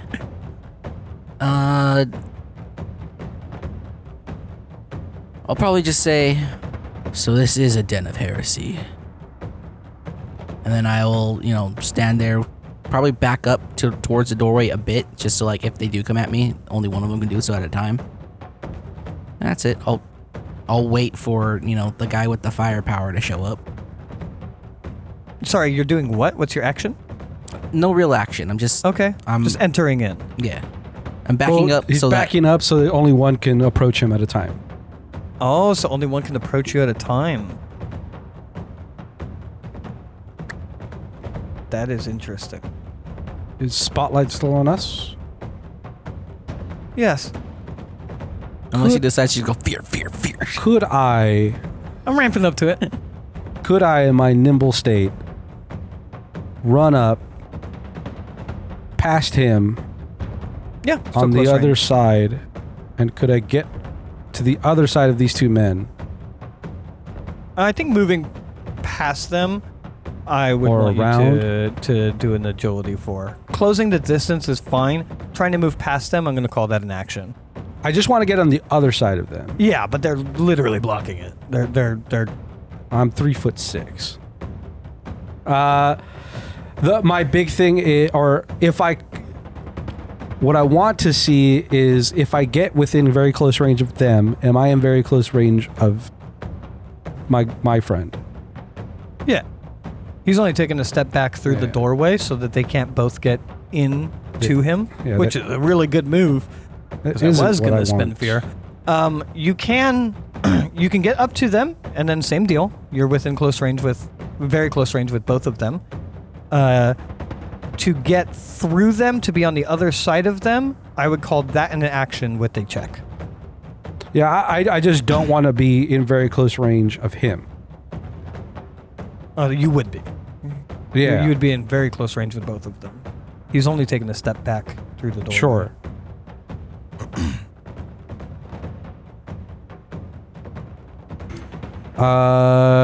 Dink, dink, dink, dink, dink.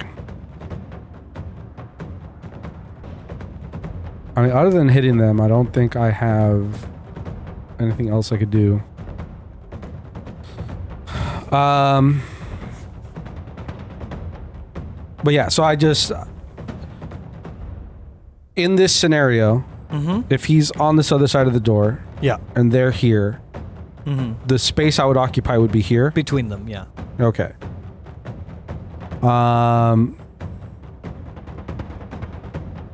Okay.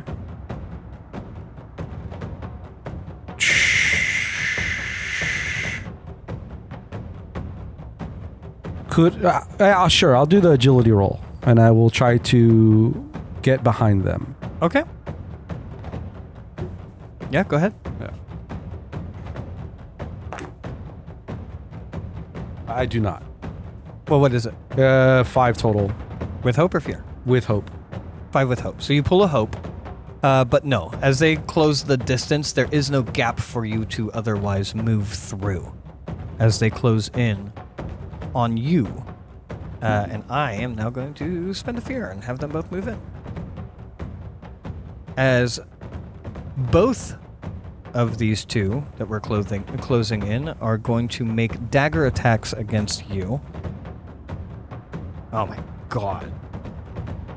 For a 2 to hit. Does not. Evaded. Evaded. As they go in, both of them slashing in your direction. And I am going to spend 1.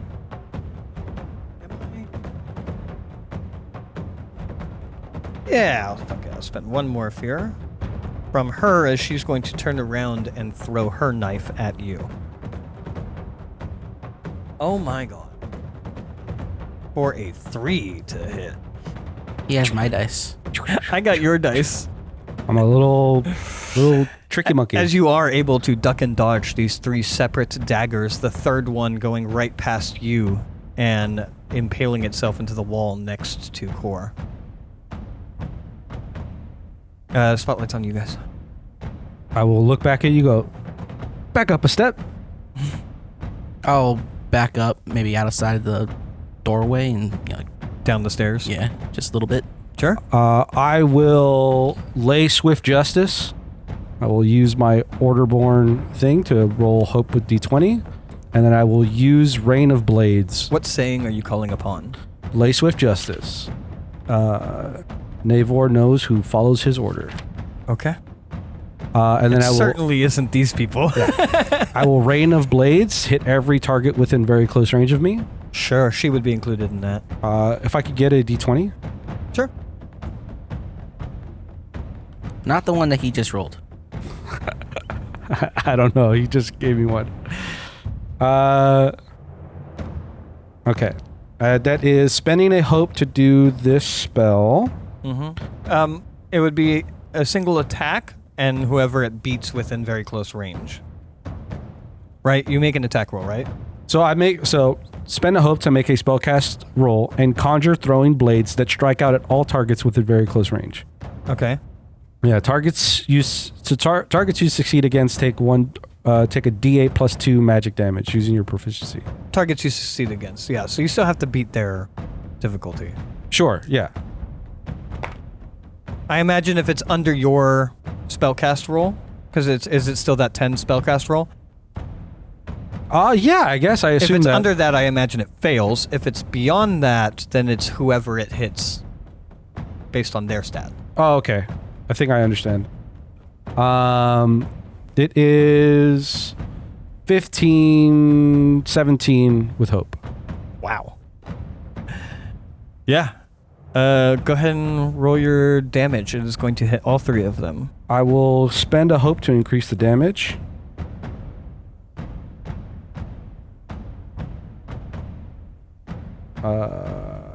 That is... Sorry, can I get a D8? Do we have a D8 out here? I don't have any way to spin hope. Well, I told you, combat. Yeah. Combat, I'm a fucking machine. Hope, die, hope, die, hope. 7, 3, I'm just going to say over here on the other side of the DM screen, I'm learning. 9, 12. Take D8 plus 2 magic damage using your proficiency. What does that mean? What does using your proficiency mean? Say again?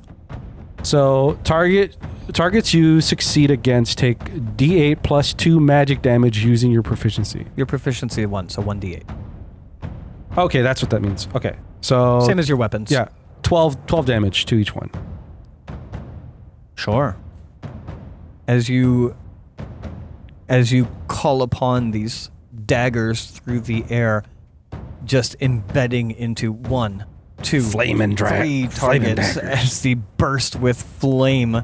And the moment they embed in these 3 individuals, 2 of them in front of you are going to drop as the woman who's still running away is going to impale immediately into her back as she is going to tumble and slide into the legs of the giant in the back of the room, who is going to look down at the body and look up at you as you have killed 3 of them. This is Naevor's order. He is going to charge over the body, over to you, as he is going to say, "Your demon gods are the heretics." As he is going to attempt to grab you. Oh God. With my same die, for the record. Let's see how that goes for me. My goodness. A 12. Meets beats? Is Beats that beats? Okay. 12 is my evasion. You take no damage from this. Aren't you wearing a gabardine? My evasion is 12, I believe. You start at 12. So you should have 13 if you have a gabardine. It's 5'11", I believe, and then yours went up to 12. And No, then evasion. 13. Yeah, evasion. What's your evasion? The armor doesn't do anything to your evasion. No. So The gabardine does. Does it specifically? Yes. Oh. Double check. Yeah. Because I have a gabardine and I have noted +1 evasion. Yeah, I have +1 evasion too. Yeah, but you start at 12. No, you start at 10. Or maybe it's because of You start at your class. Okay. It's based on your class. Okay. That's weird. Oh, okay. Sorry, that's where the difference yeah, is. that's weird. Evasion Yeah. is based on your class. Yeah. Minus You're a rogue. You're Yeah. evadier. minus 10. I have Gamison +1. I have Simia Okay. +1. Yeah. And I have no finesse or agility, so none of that. You take no damage. However, you are considered vulnerable, and from above you, from out of nowhere, another individual is going to fall on top of you. Any of these individuals are the man that was smoking upstairs? This one is. This one is. This is specifically the one as hiding in the shadows above you, is going to drop down like a koala bear, like a drop bear, and make an attack against you. Which, because you are currently restrained and vulnerable, I believe... One moment. Oh, shit. It's not advantage, but if it hits, it's double damage. How dare you? For a 13 to hit. 13 hits. And I need my D8 back. Oh, sorry. Thank you. Oh, actually, I don't need my D8. I'm potentially going to need that D8, but... Yeah. Oh, you're lucky. Again, I'm rolling so low. It's the same set, too. At least it's doubled. You take 6 damage I will spend a hope on a D10. to Rune That's Ward. doubled. Can I get that D8? Yeah.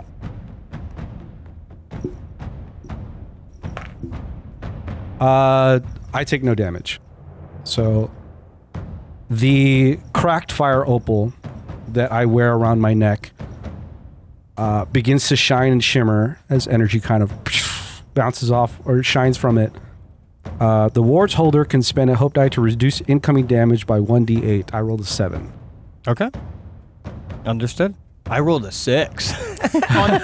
on essentially what would be 2d10 plus 2, I rolled a 6. Okay. Spotlight's on you guys. At that point, I'll run in. I'll see what's going on, and I'll see there's 2 guys here. Yeah, one is restraining Hori, and the other one is dropped down onto him with 2 daggers. I'm gonna go for the guy with the 2 daggers. Sure. I'm gonna stab.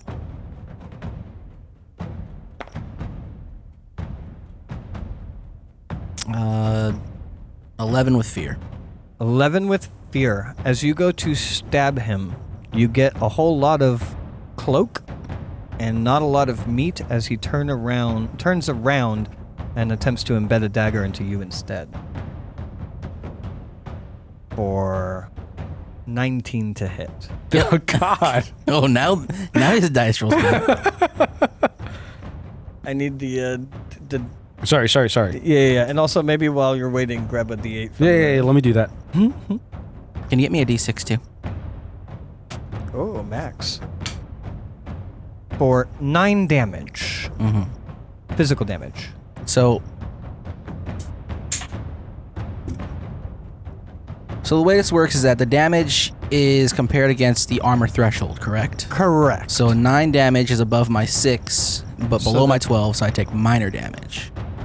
Which is It's or above major damage. your 6, so you take Above major 6, damage, which is 2. You could lower that with your armor to minor, which is 1. I will lower that with my armor to 1. Yes. Okay. Understood? Spotlight's still on you guys.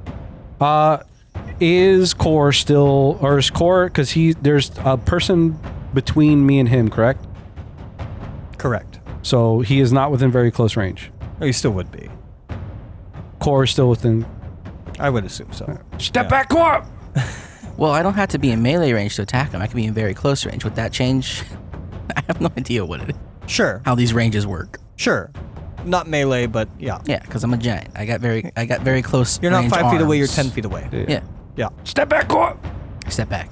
And I will fucking rain of blades again. Sure. And another hope to do that.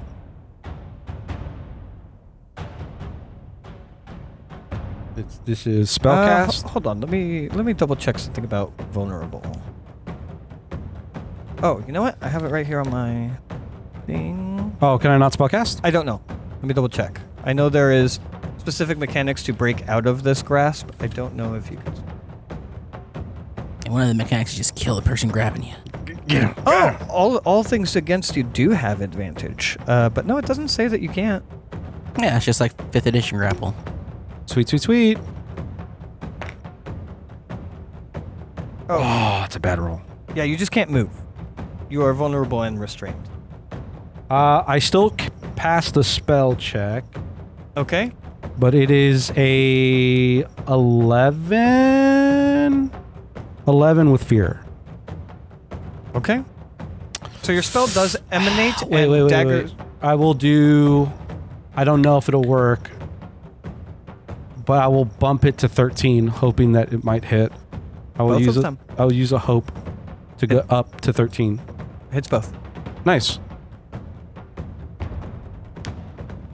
I will do the damage. It's a full die. So 10 total to each. Okay. As I It indeed does burst out, and it does embed in both of them, doing significant damage. continue to holler in the name of Naevor. Sure. As you do, and that bursts out in return, you are going to get a dagger thrown back in your direction. Oh my god, I think it misses. For an 11 to hit. Misses. Yeah, it misses. Okay. In which case, as that happens, as he strikes out, your nimble friend, despite being restrained, perhaps being grabbed by his arms instead of his body, is able to get out of the way of this strike. Ooh, ah, ooh, ah, ah. Just Oh, exploding ding, ding, daggers. Ding, ding. Exploding daggers, still on you guys. I'll try to stab this guy again. Okay. All right. All right. It's a 21 with fear. Ooh. So I hit, I roll my damage. Should be a D8 plus 3. And because I have an ally within melee range of this guy, I get an extra D6 as a rogue. Okay. It's something. It's something. Whatever it is, it's something. He gave me this particular D8 for a reason. And I chose poorly with this D6.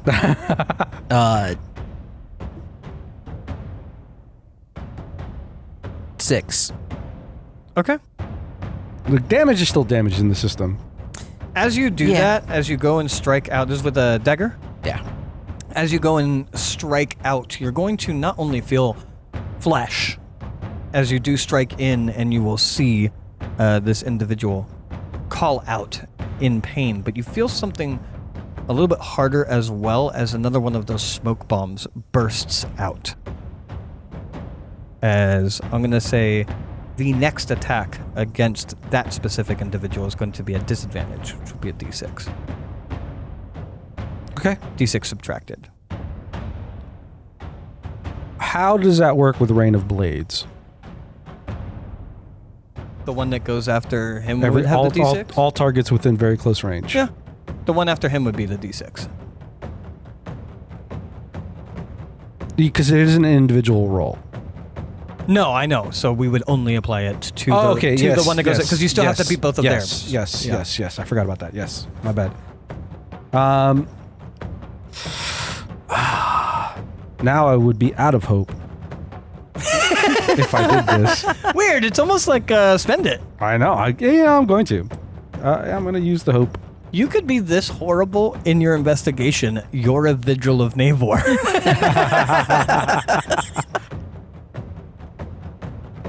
I'm here to investigate potential heresy. Rain of Blades, Rain of Blades, Rain of Blades. Rain of Blades. Hope, hope, hope. Rain of Blades, Rain of Blades.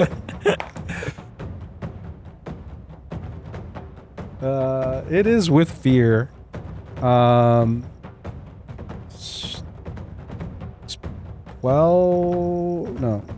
14, 16.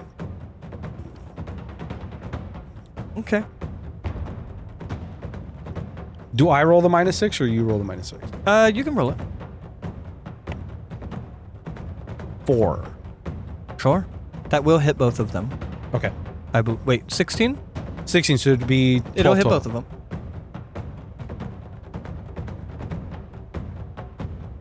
Okay. That is D8. Oh, God, the lowest. 3 damage total to both of them. Okay. As you rain that out, you will hear a moan from the one behind you, as well as the one holding you. And as the one holding you moans out in pain, they're going to crimp up that bear hug, and you are going to take 7 points of physical damage. Is that just a thing that they can do? No, I rolled for it. It's well above your evasion. Okay. I will... Sorry, what was it, 7? Physical damage. 7. I will spend an armor to reduce that by 1. Mm-hmm. Yeah, fuck it. Why not? He's gonna make... I'm gonna have the dagger guy turn around and close the distance with you.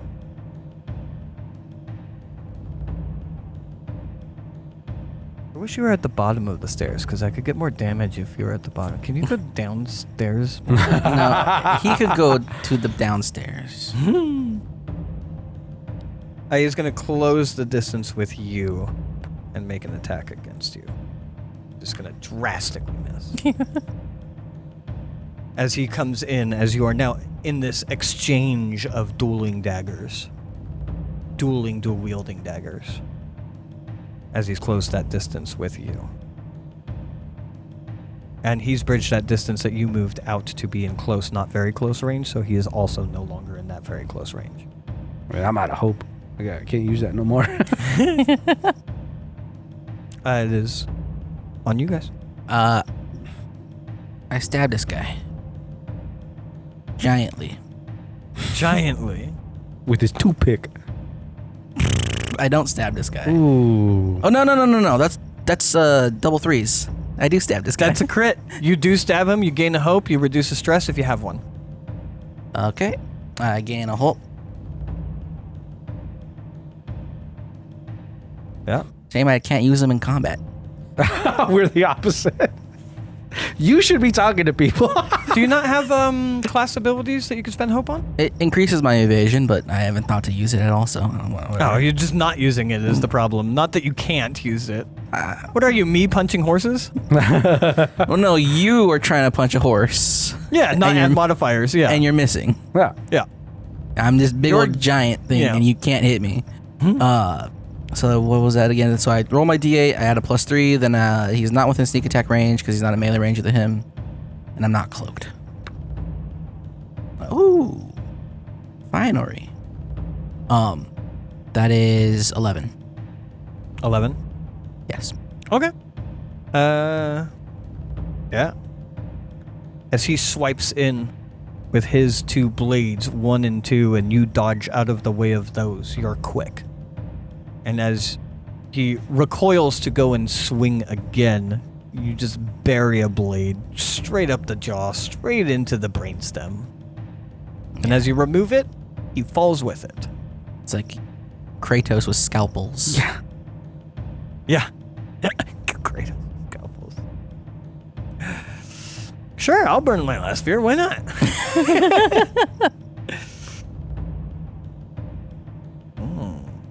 Oh, plus advantage. I get a little crushy crush. Yeah.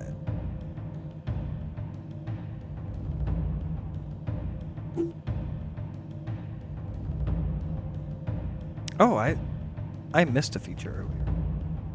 I forgot to double my damage against.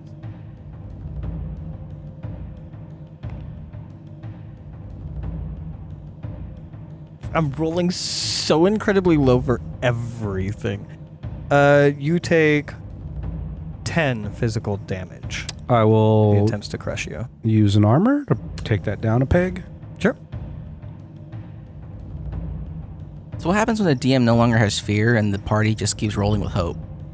DM doesn't have I fear. lose. Save it for the podcast.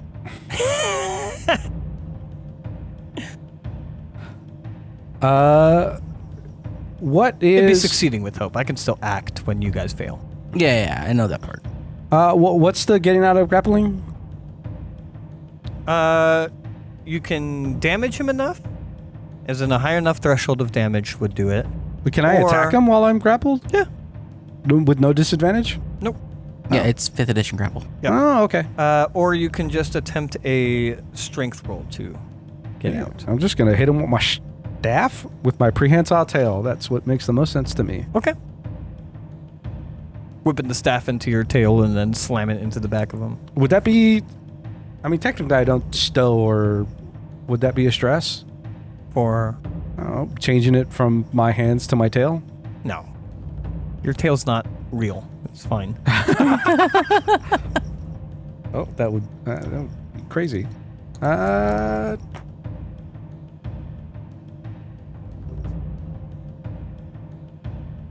6, 11 plus 2, 13 with hope. 13 with hope. Yeah. Yeah. Hit. Cool. I will use that hope immediately to bonus the damage. So that's a D6. So 4 plus 3, 7 plus 2, 9 plus 3 is 12. 12 damage. Uh-huh. Damn. The big hit. Where are all those pluses from? So the damage itself is a D6 plus 3 magical. Mm-hmm. Using my instinct is 2, correct? So I add that to damage rolls. Mm-hmm. And then the elemental origin, I can spend a hope to do plus 3 bonus to the damage rolls. So it's plus, when I do the hope. You had hope already, not from this hit, right? From the hit, yeah. I guess it doesn't matter. Right? Because there's no timing. I don't know that it does. Yeah. If there's no timing restrictions, I don't. Yeah. I don't see why I wouldn't be able to. It's fine. So it's 6. I'm adding 8 to damage.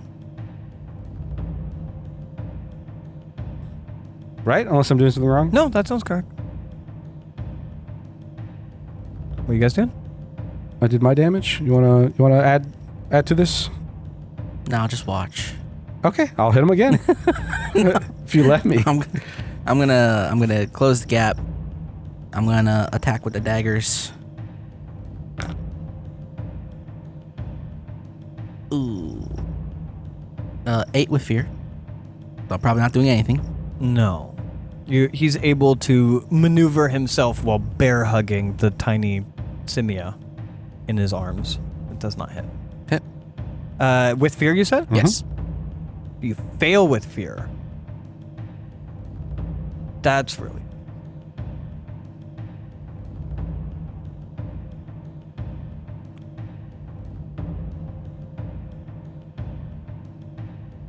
Sure, I'm gonna do both.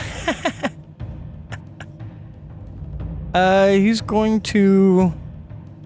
Throw me at him. No, he's gonna turn around and give like a side, almost straight kick against you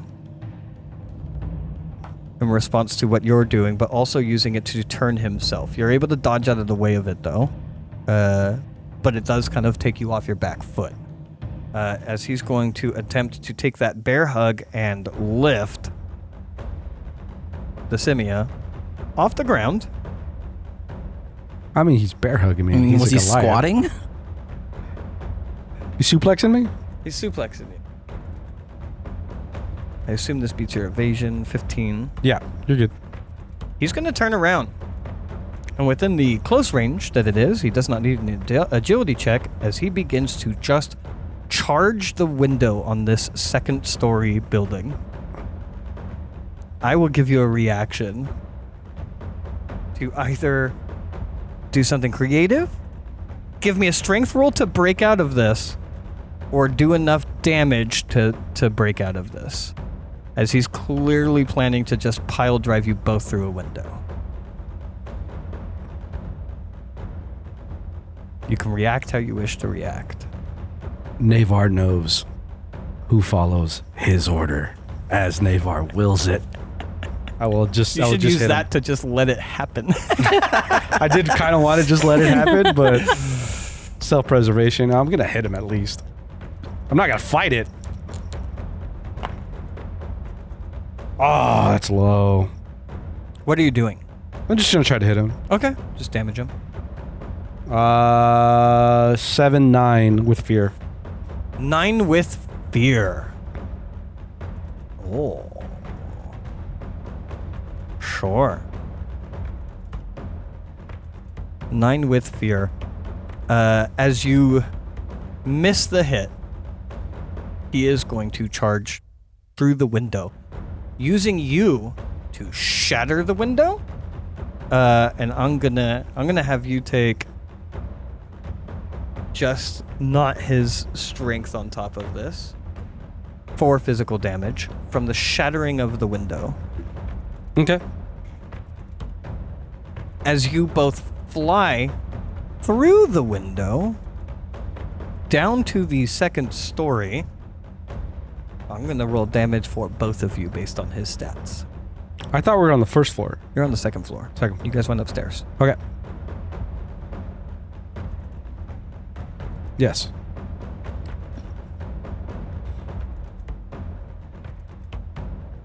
It'll be 16 damage. Okay, I'm gonna use my armor. Okay.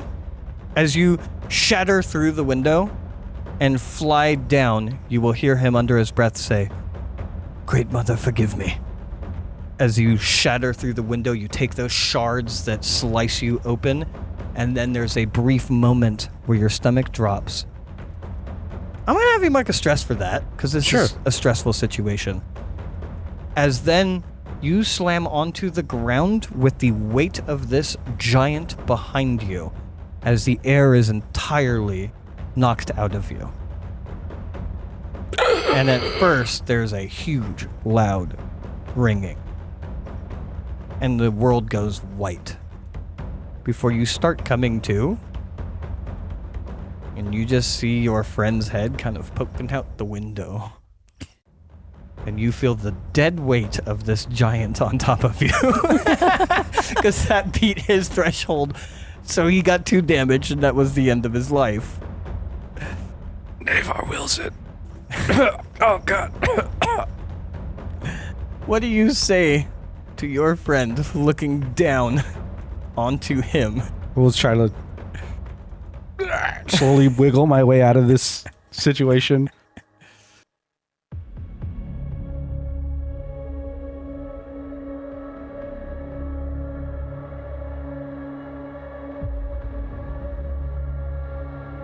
Are you alive down there?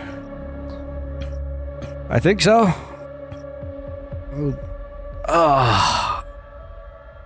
Hurting, but alive. Is he unconscious or is he dead? Check. Sure, give me an instincts check. Gotta get that hope back, right? Fear, he's alive. Oh, God. Instinct? 11 with hope. 11 with hope. Okay. Sure. I mean, I think it's pretty easy to tell. We don't have modern medicine. But this is a lifeless body on top of you that weighs 5 times as much as you weigh. Oh, is he still on? Did I not wiggle out yet? Sure, like as you're wiggling out, you're just, it's just ragdoll. Okay. And maybe even as you're doing so and trying to see if he's alive or not, you just see like rolled back eyes. Oh. Perhaps even his head bashed in the ground, bouncing off of the stone. Boo. Harmless effect. I want to just light him on fire a little bit, but Sure. You do notice people pretty startled out on the sides of this canal, what would be like the sidewalks of the canal, the walking path. they just saw a giant and a simia bash out of the window and fly down to the ground, and the Goliath's head bounce off of the pavement. It's pretty daunting. If everybody here had character sheets, everybody in this area would be marking a stress. They've just witnessed someone's head pop on the ground after an extreme conflict. Yeah. It's not very common that anything like this happens in the city of Naevor, as people are kind of gasping and stepping back, too in shock to even attempt to help yet. Yeah. I'll be down momentarily. And I'll make my way out towards Hori. There we go. Sure. As you walk over these dead heretics and back through the stairwell, down through the what is just open doors to the front of the building, and as you open it... Is there anyone nearby the front? Yeah, there's people standing around looking concerned. I'll flash my badge. I was going to do the same. It looks like, despite the stress levels here, and the anxiety, not knowing what's going to happen next, not knowing what players were involved, immediate relief, maybe even hope given to those around you the moment you flash the badge. You are a symbol of hope and order and religious sanctity within this city. They look gladly upon you with this dead giant, just assuming that you were just. I will put my chest up in my blood as I wipe off some of the blood on my fur. Naevor shines his light. He brings justice to the heretics. You'll hear whispers that are a mix of like agreeing with you, just under their breath uttering like, Naevor shines his light. And then other people being like, heretics here. I will look over to Kor. Should we bring this one in? Get him out of the street? Leave him where he lie. I will search the body for anything. Sure. I will... He has a tin pop on him. Same symbol? I will look for the closest person who, they're probably there doing their whatever.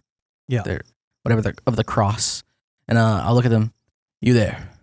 Seek out the closest clergyman and inform them of what have happened here. Of course. Right away. Happy to help the vigils. And you'll literally start sprinting. Just the tin pop? Is it tin pop, daggers, and probably just coins on him, not a full handful. The same common coin or the same? Mix. Okay. I'm going to go search the room. Yes, I was going to follow suit. And I'll enter. And I'll go take a look at their room.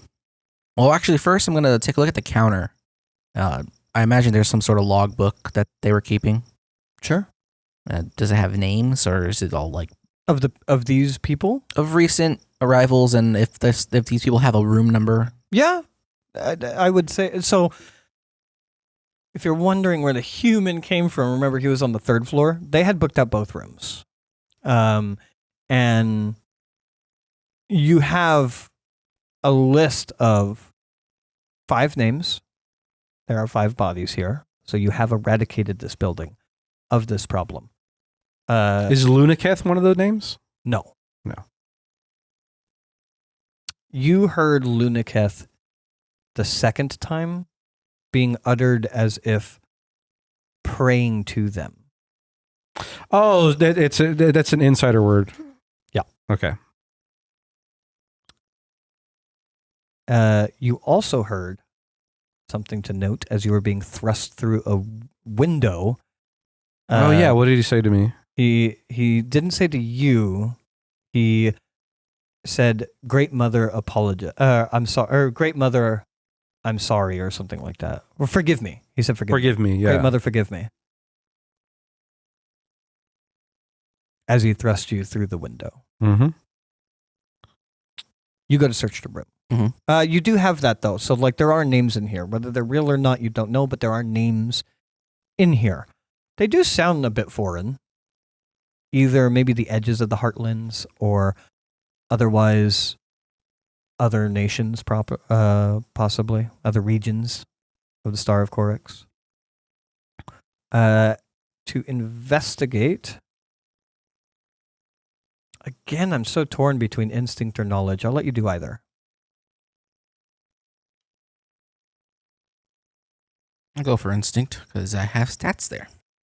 Sure. It's a 6 with fear. You're in the second floor, correct? Yes. Okay. All you find for the most part is like enough clothing that you might take on a trip. Probably an accumulative handful of coins. Again, they are mixed. And they have different symbols on them. Not all of them are exactly the same as the two previous instances. They look like they maybe come from even different places. You find predominantly daggers amongst these individuals, as well as the cloaks that they wear, which look all-purpose. Like they look like they could be used to otherwise conceal yourself, but also warmth out in the wilds. In fact, the lining looks warmer than you would need, at least surrounding Naevor. Perhaps way out in the Heartlands, maybe, depending on the direction you head. But as far as the city of Naevor, these cloaks look too warm. Specifically, the one on the pale human that you had seen in the balcony. His cloak that he was wearing that you got a dagger full of looks otherwise too warm. I would have also And more tin pops. I would have taken one of the daggers from the Goliath outside, or the giant. Many as you'd like. I would have just taken one and the coins. On the daggers that they bear, I was hoping there's something there. yes, there does seem to be symbols etched onto them, including the symbol that's on the tin pops, but other symbols as well that you don't necessarily recognize. Give me a knowledge check. Eventually, I imagine you guys would coalesce. Would you attempt to help him understand what these symbols are?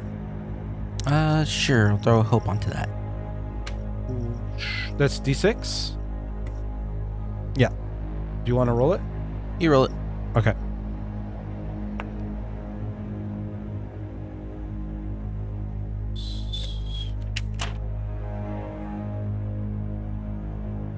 Uh, 11 with fear. 11 with fear? Sure. You don't understand it. But there does seem to be, you're noticing now, like a faint residue, both on the tin pops, which weren't there on the one that you had that was otherwise seemed like washed away, but it is also on the daggers. And it feels strange, as if it's like emitting an aura, as do the symbols look strange to you. And there's something about it that makes you feel very uneasy. I want you to mark another stress. I can sense the presence of magical people and objects within close range. Sure. Do you need a check or anything?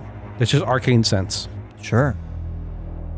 They do feel divinely touched. You can Divinely sense touched. the divinity, and I'm going to have you mark 2 fear instead. Oh, sorry. Two fear. Stress. Something about that, even the further knowledge of this being somehow divine, but unrecognizable to you, Sure. is deeply unsettling. Mm-hmm.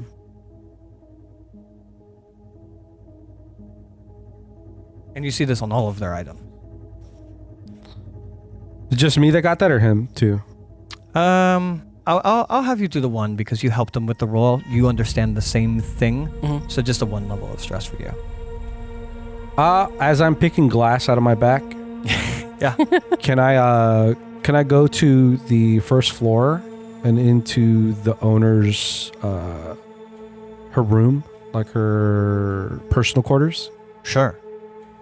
Can I rummage through her personal quarters? Yeah, give me an instincts check.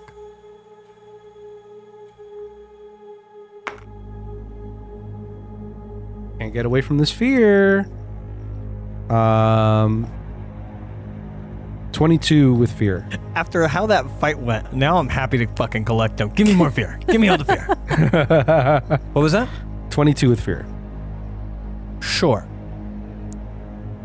The most interesting thing about this room, her personal room, is it is living quarters. It all matches her physique. She didn't have that pale skin that you can kind of see on the others. They were a little bit more pale. Not so drastically, but now that since you were looking for it, right? She did not seem that way. She seemed as fair-skinned as anybody else might be within the town. All of the clothing seems to be relatively elven clothing. It seems to match her relative height. Some of it seems old. She's lived here for a while. But based on the things she was uttering under her breath and how much she was assisting them, clearly involved, which is even more unsettling to you also. And this might be one of the biggest things that stands out to you. There is no symbology of any of the gods that you know. There's symbols of other things. No, not in her room. In her room, it is weird not to have. Oh, okay. Divine There's just symbols. an absence. There isn't a presence Yeah. of others. No. Pull out no statue of Vero. Sure. No. Yeah. Yeah, No. the absence of the god's presence is what I sense. Yes. My arcane sense, is there any magical objects as I'm rummaging through these things? In this room? No. Okay.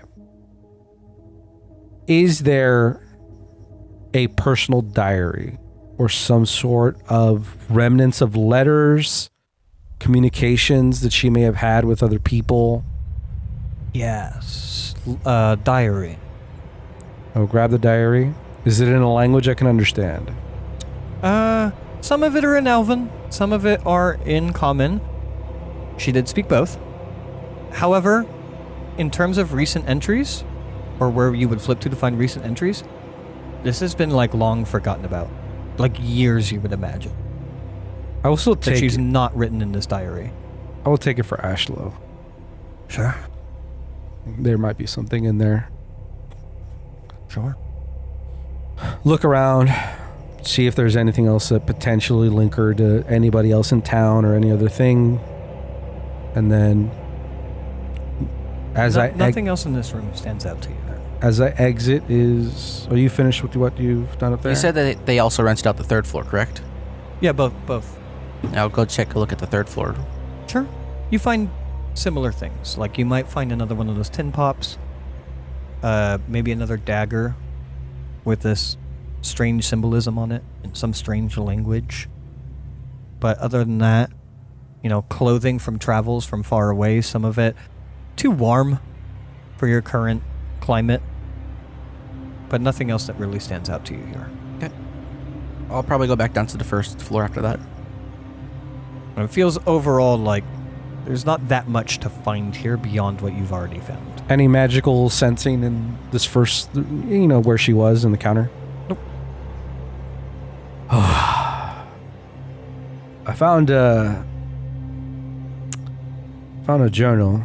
She hasn't written it in a while, but maybe Ashlow can find something. How long has it gone without use? I'll look through it. Years? Years. Years. There may be nothing in there, but maybe somebody at the church can find something. Possibly.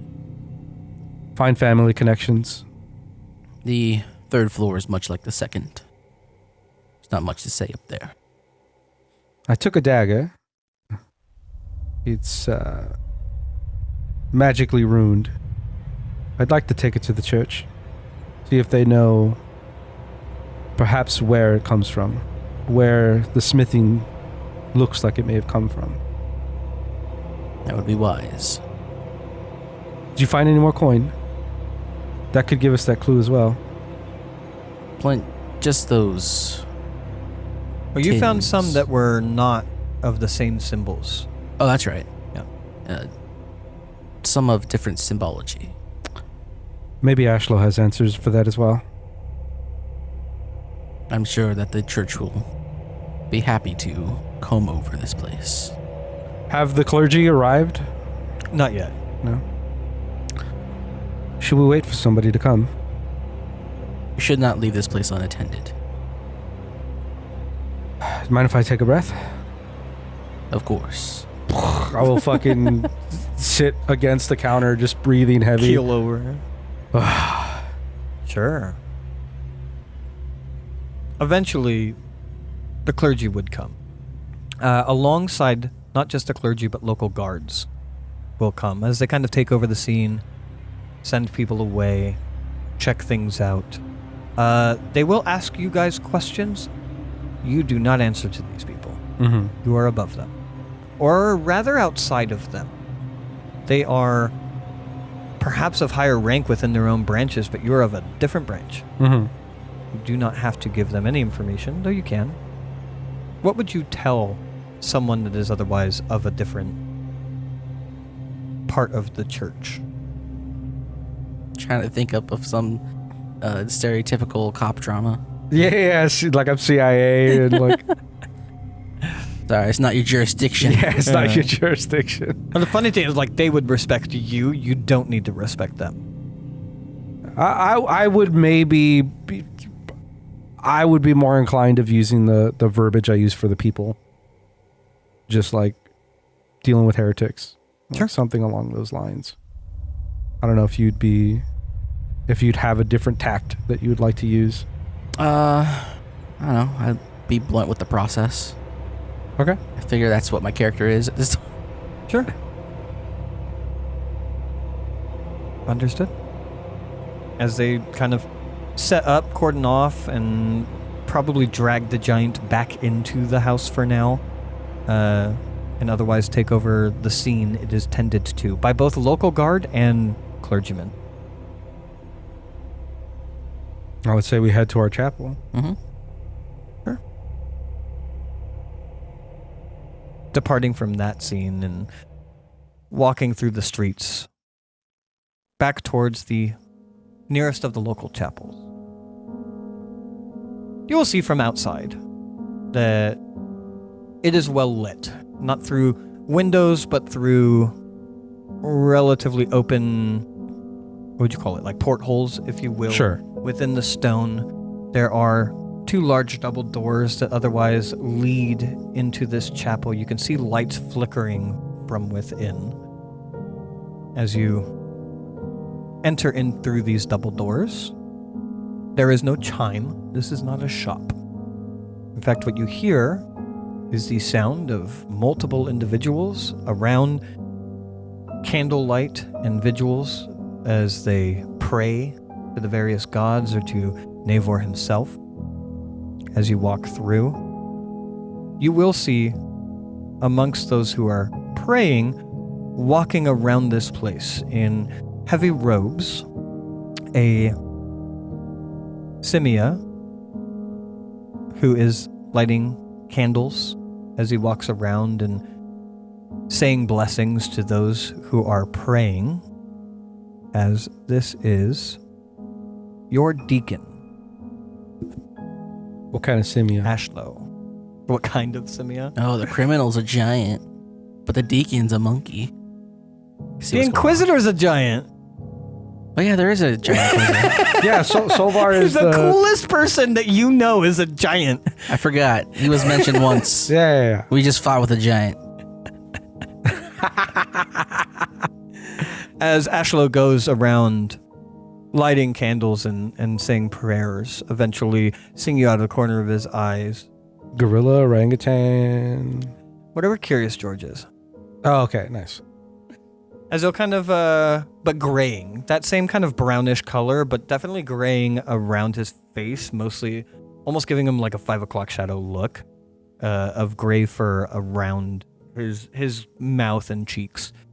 As he looks at both of you, kind of gives a deep nod, and begins walking towards the back of the building, indicating to you guys to follow, for otherwise conversations of a private sort.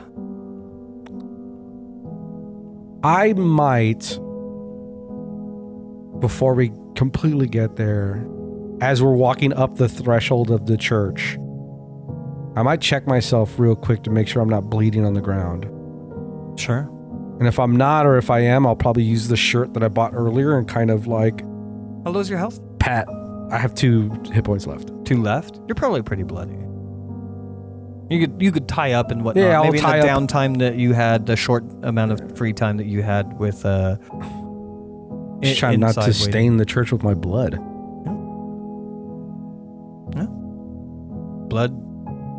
blood drawn for the sake of stamping out heresy.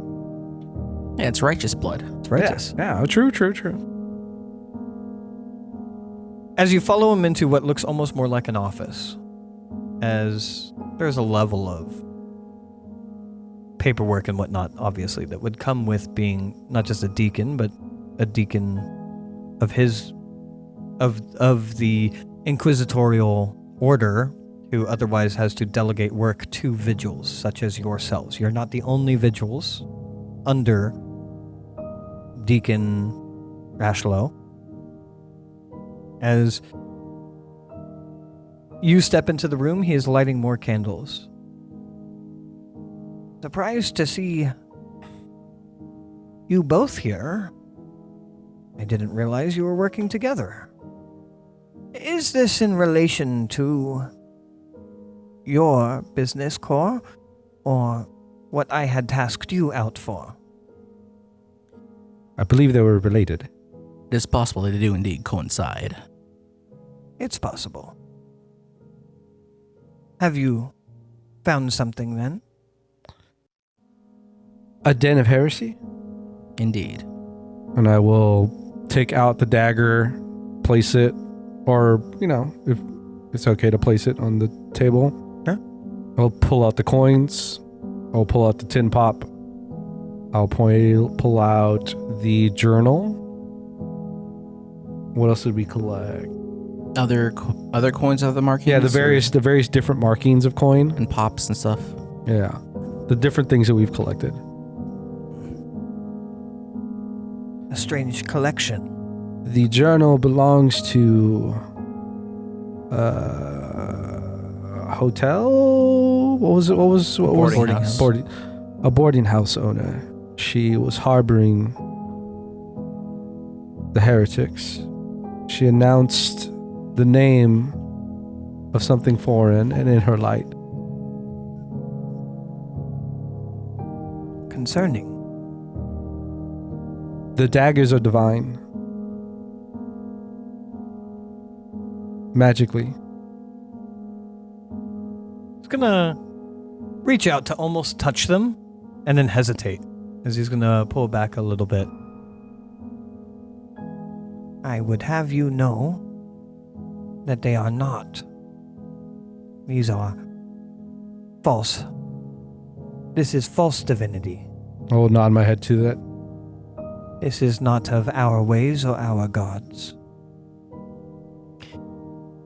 These coins, I do not recognize all of them, but these ones here, these are from the Harrow White. As our enemies seem to be closing in around us. As he's going to pick up one of the pops, even though it also has that false divinity to it, as he described it, and analyze it. But this is the most concerning. This symbol has popped up multiple times in the Heartlands, particularly in the north, in the outer regions of the Heartlands, though it has been found closer, and another vigil has brought me a similar symbol from the Lamplight District. He'll actually shoot eyes over to Core, knowing that you operate a lot in that district.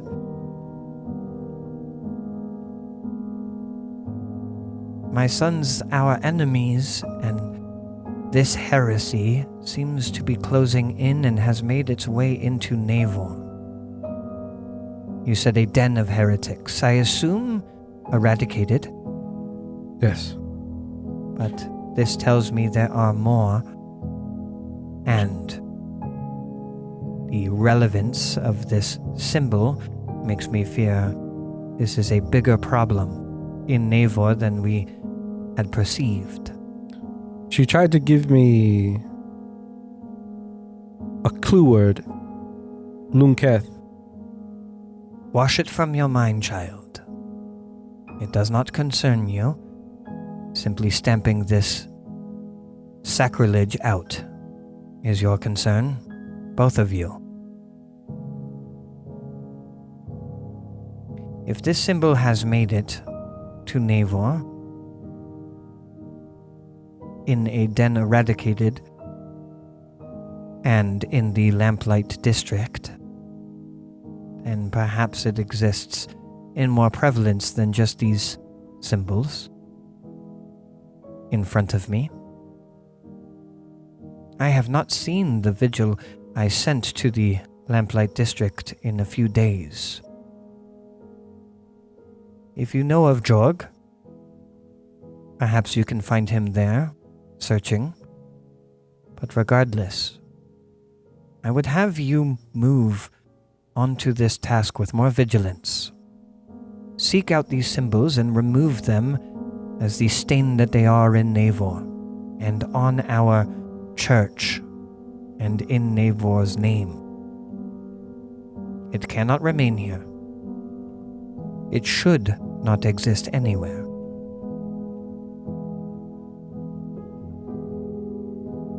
And think not of these strange demonic words they utter, or what false divinity they put into these items. They are to test you, such as Orath might test his followers. Leave them from your mind and pass the test. Do what you are tasked to do only. Find this symbol in the Lamplight District or wherever else it may be in the city and remove it. But you have done well in what you have found. Continue to find these things. And I shall stay and pray for you in Naevor's name, or perhaps Orath's, or perhaps we are creating a world without heresy, and Korex should be to be prayed to. Say prayers of your own, and get some rest, as he finally addresses how fucked up both of you are. I just got a scratch. Well, he's fucked up. Have you any questions for me before I begin my prayers? Great mother, forgive me. Cor, strike him down. Rain of blades. Eradicating this threat in Naevor would have both Naevor and the church look kindly upon you. Perhaps it is time for you to move beyond being simply vigils of Naevor. Should you succeed. Do I know of Jorg? Jorg? Yeah. You've probably seen him around.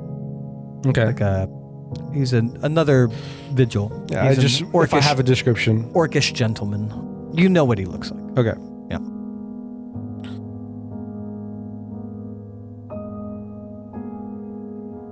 We will deal with this.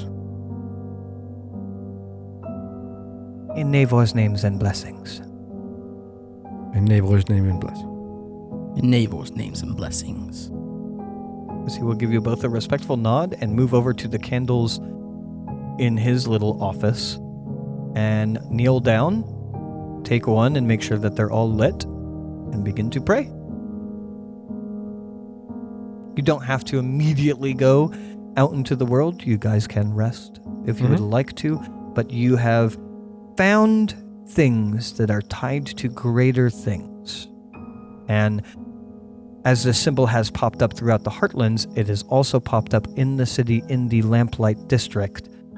And you've been tasked to suss that out, to eradicate it from the Lamplight District, and perhaps Naevor, if you are successful. You can both go to your respective homes, wherever in the city they may be. You can take a rest, which we will be doing at the beginning of our next session, because that is where we will put a pin in it for this week. Okay. Sweet. Sweet, sweet, sweet. In Naevor's name. In Naevor's name. I love that you both repeated what I said. I figured. Lock in, boys. Wonderful. All right. So, we will see everyone next time for our next session for Unrest in Naevor and our system exploration of Daggerheart next week. Like, subscribe, hit bells, links in the description, and we will see you then. Bye.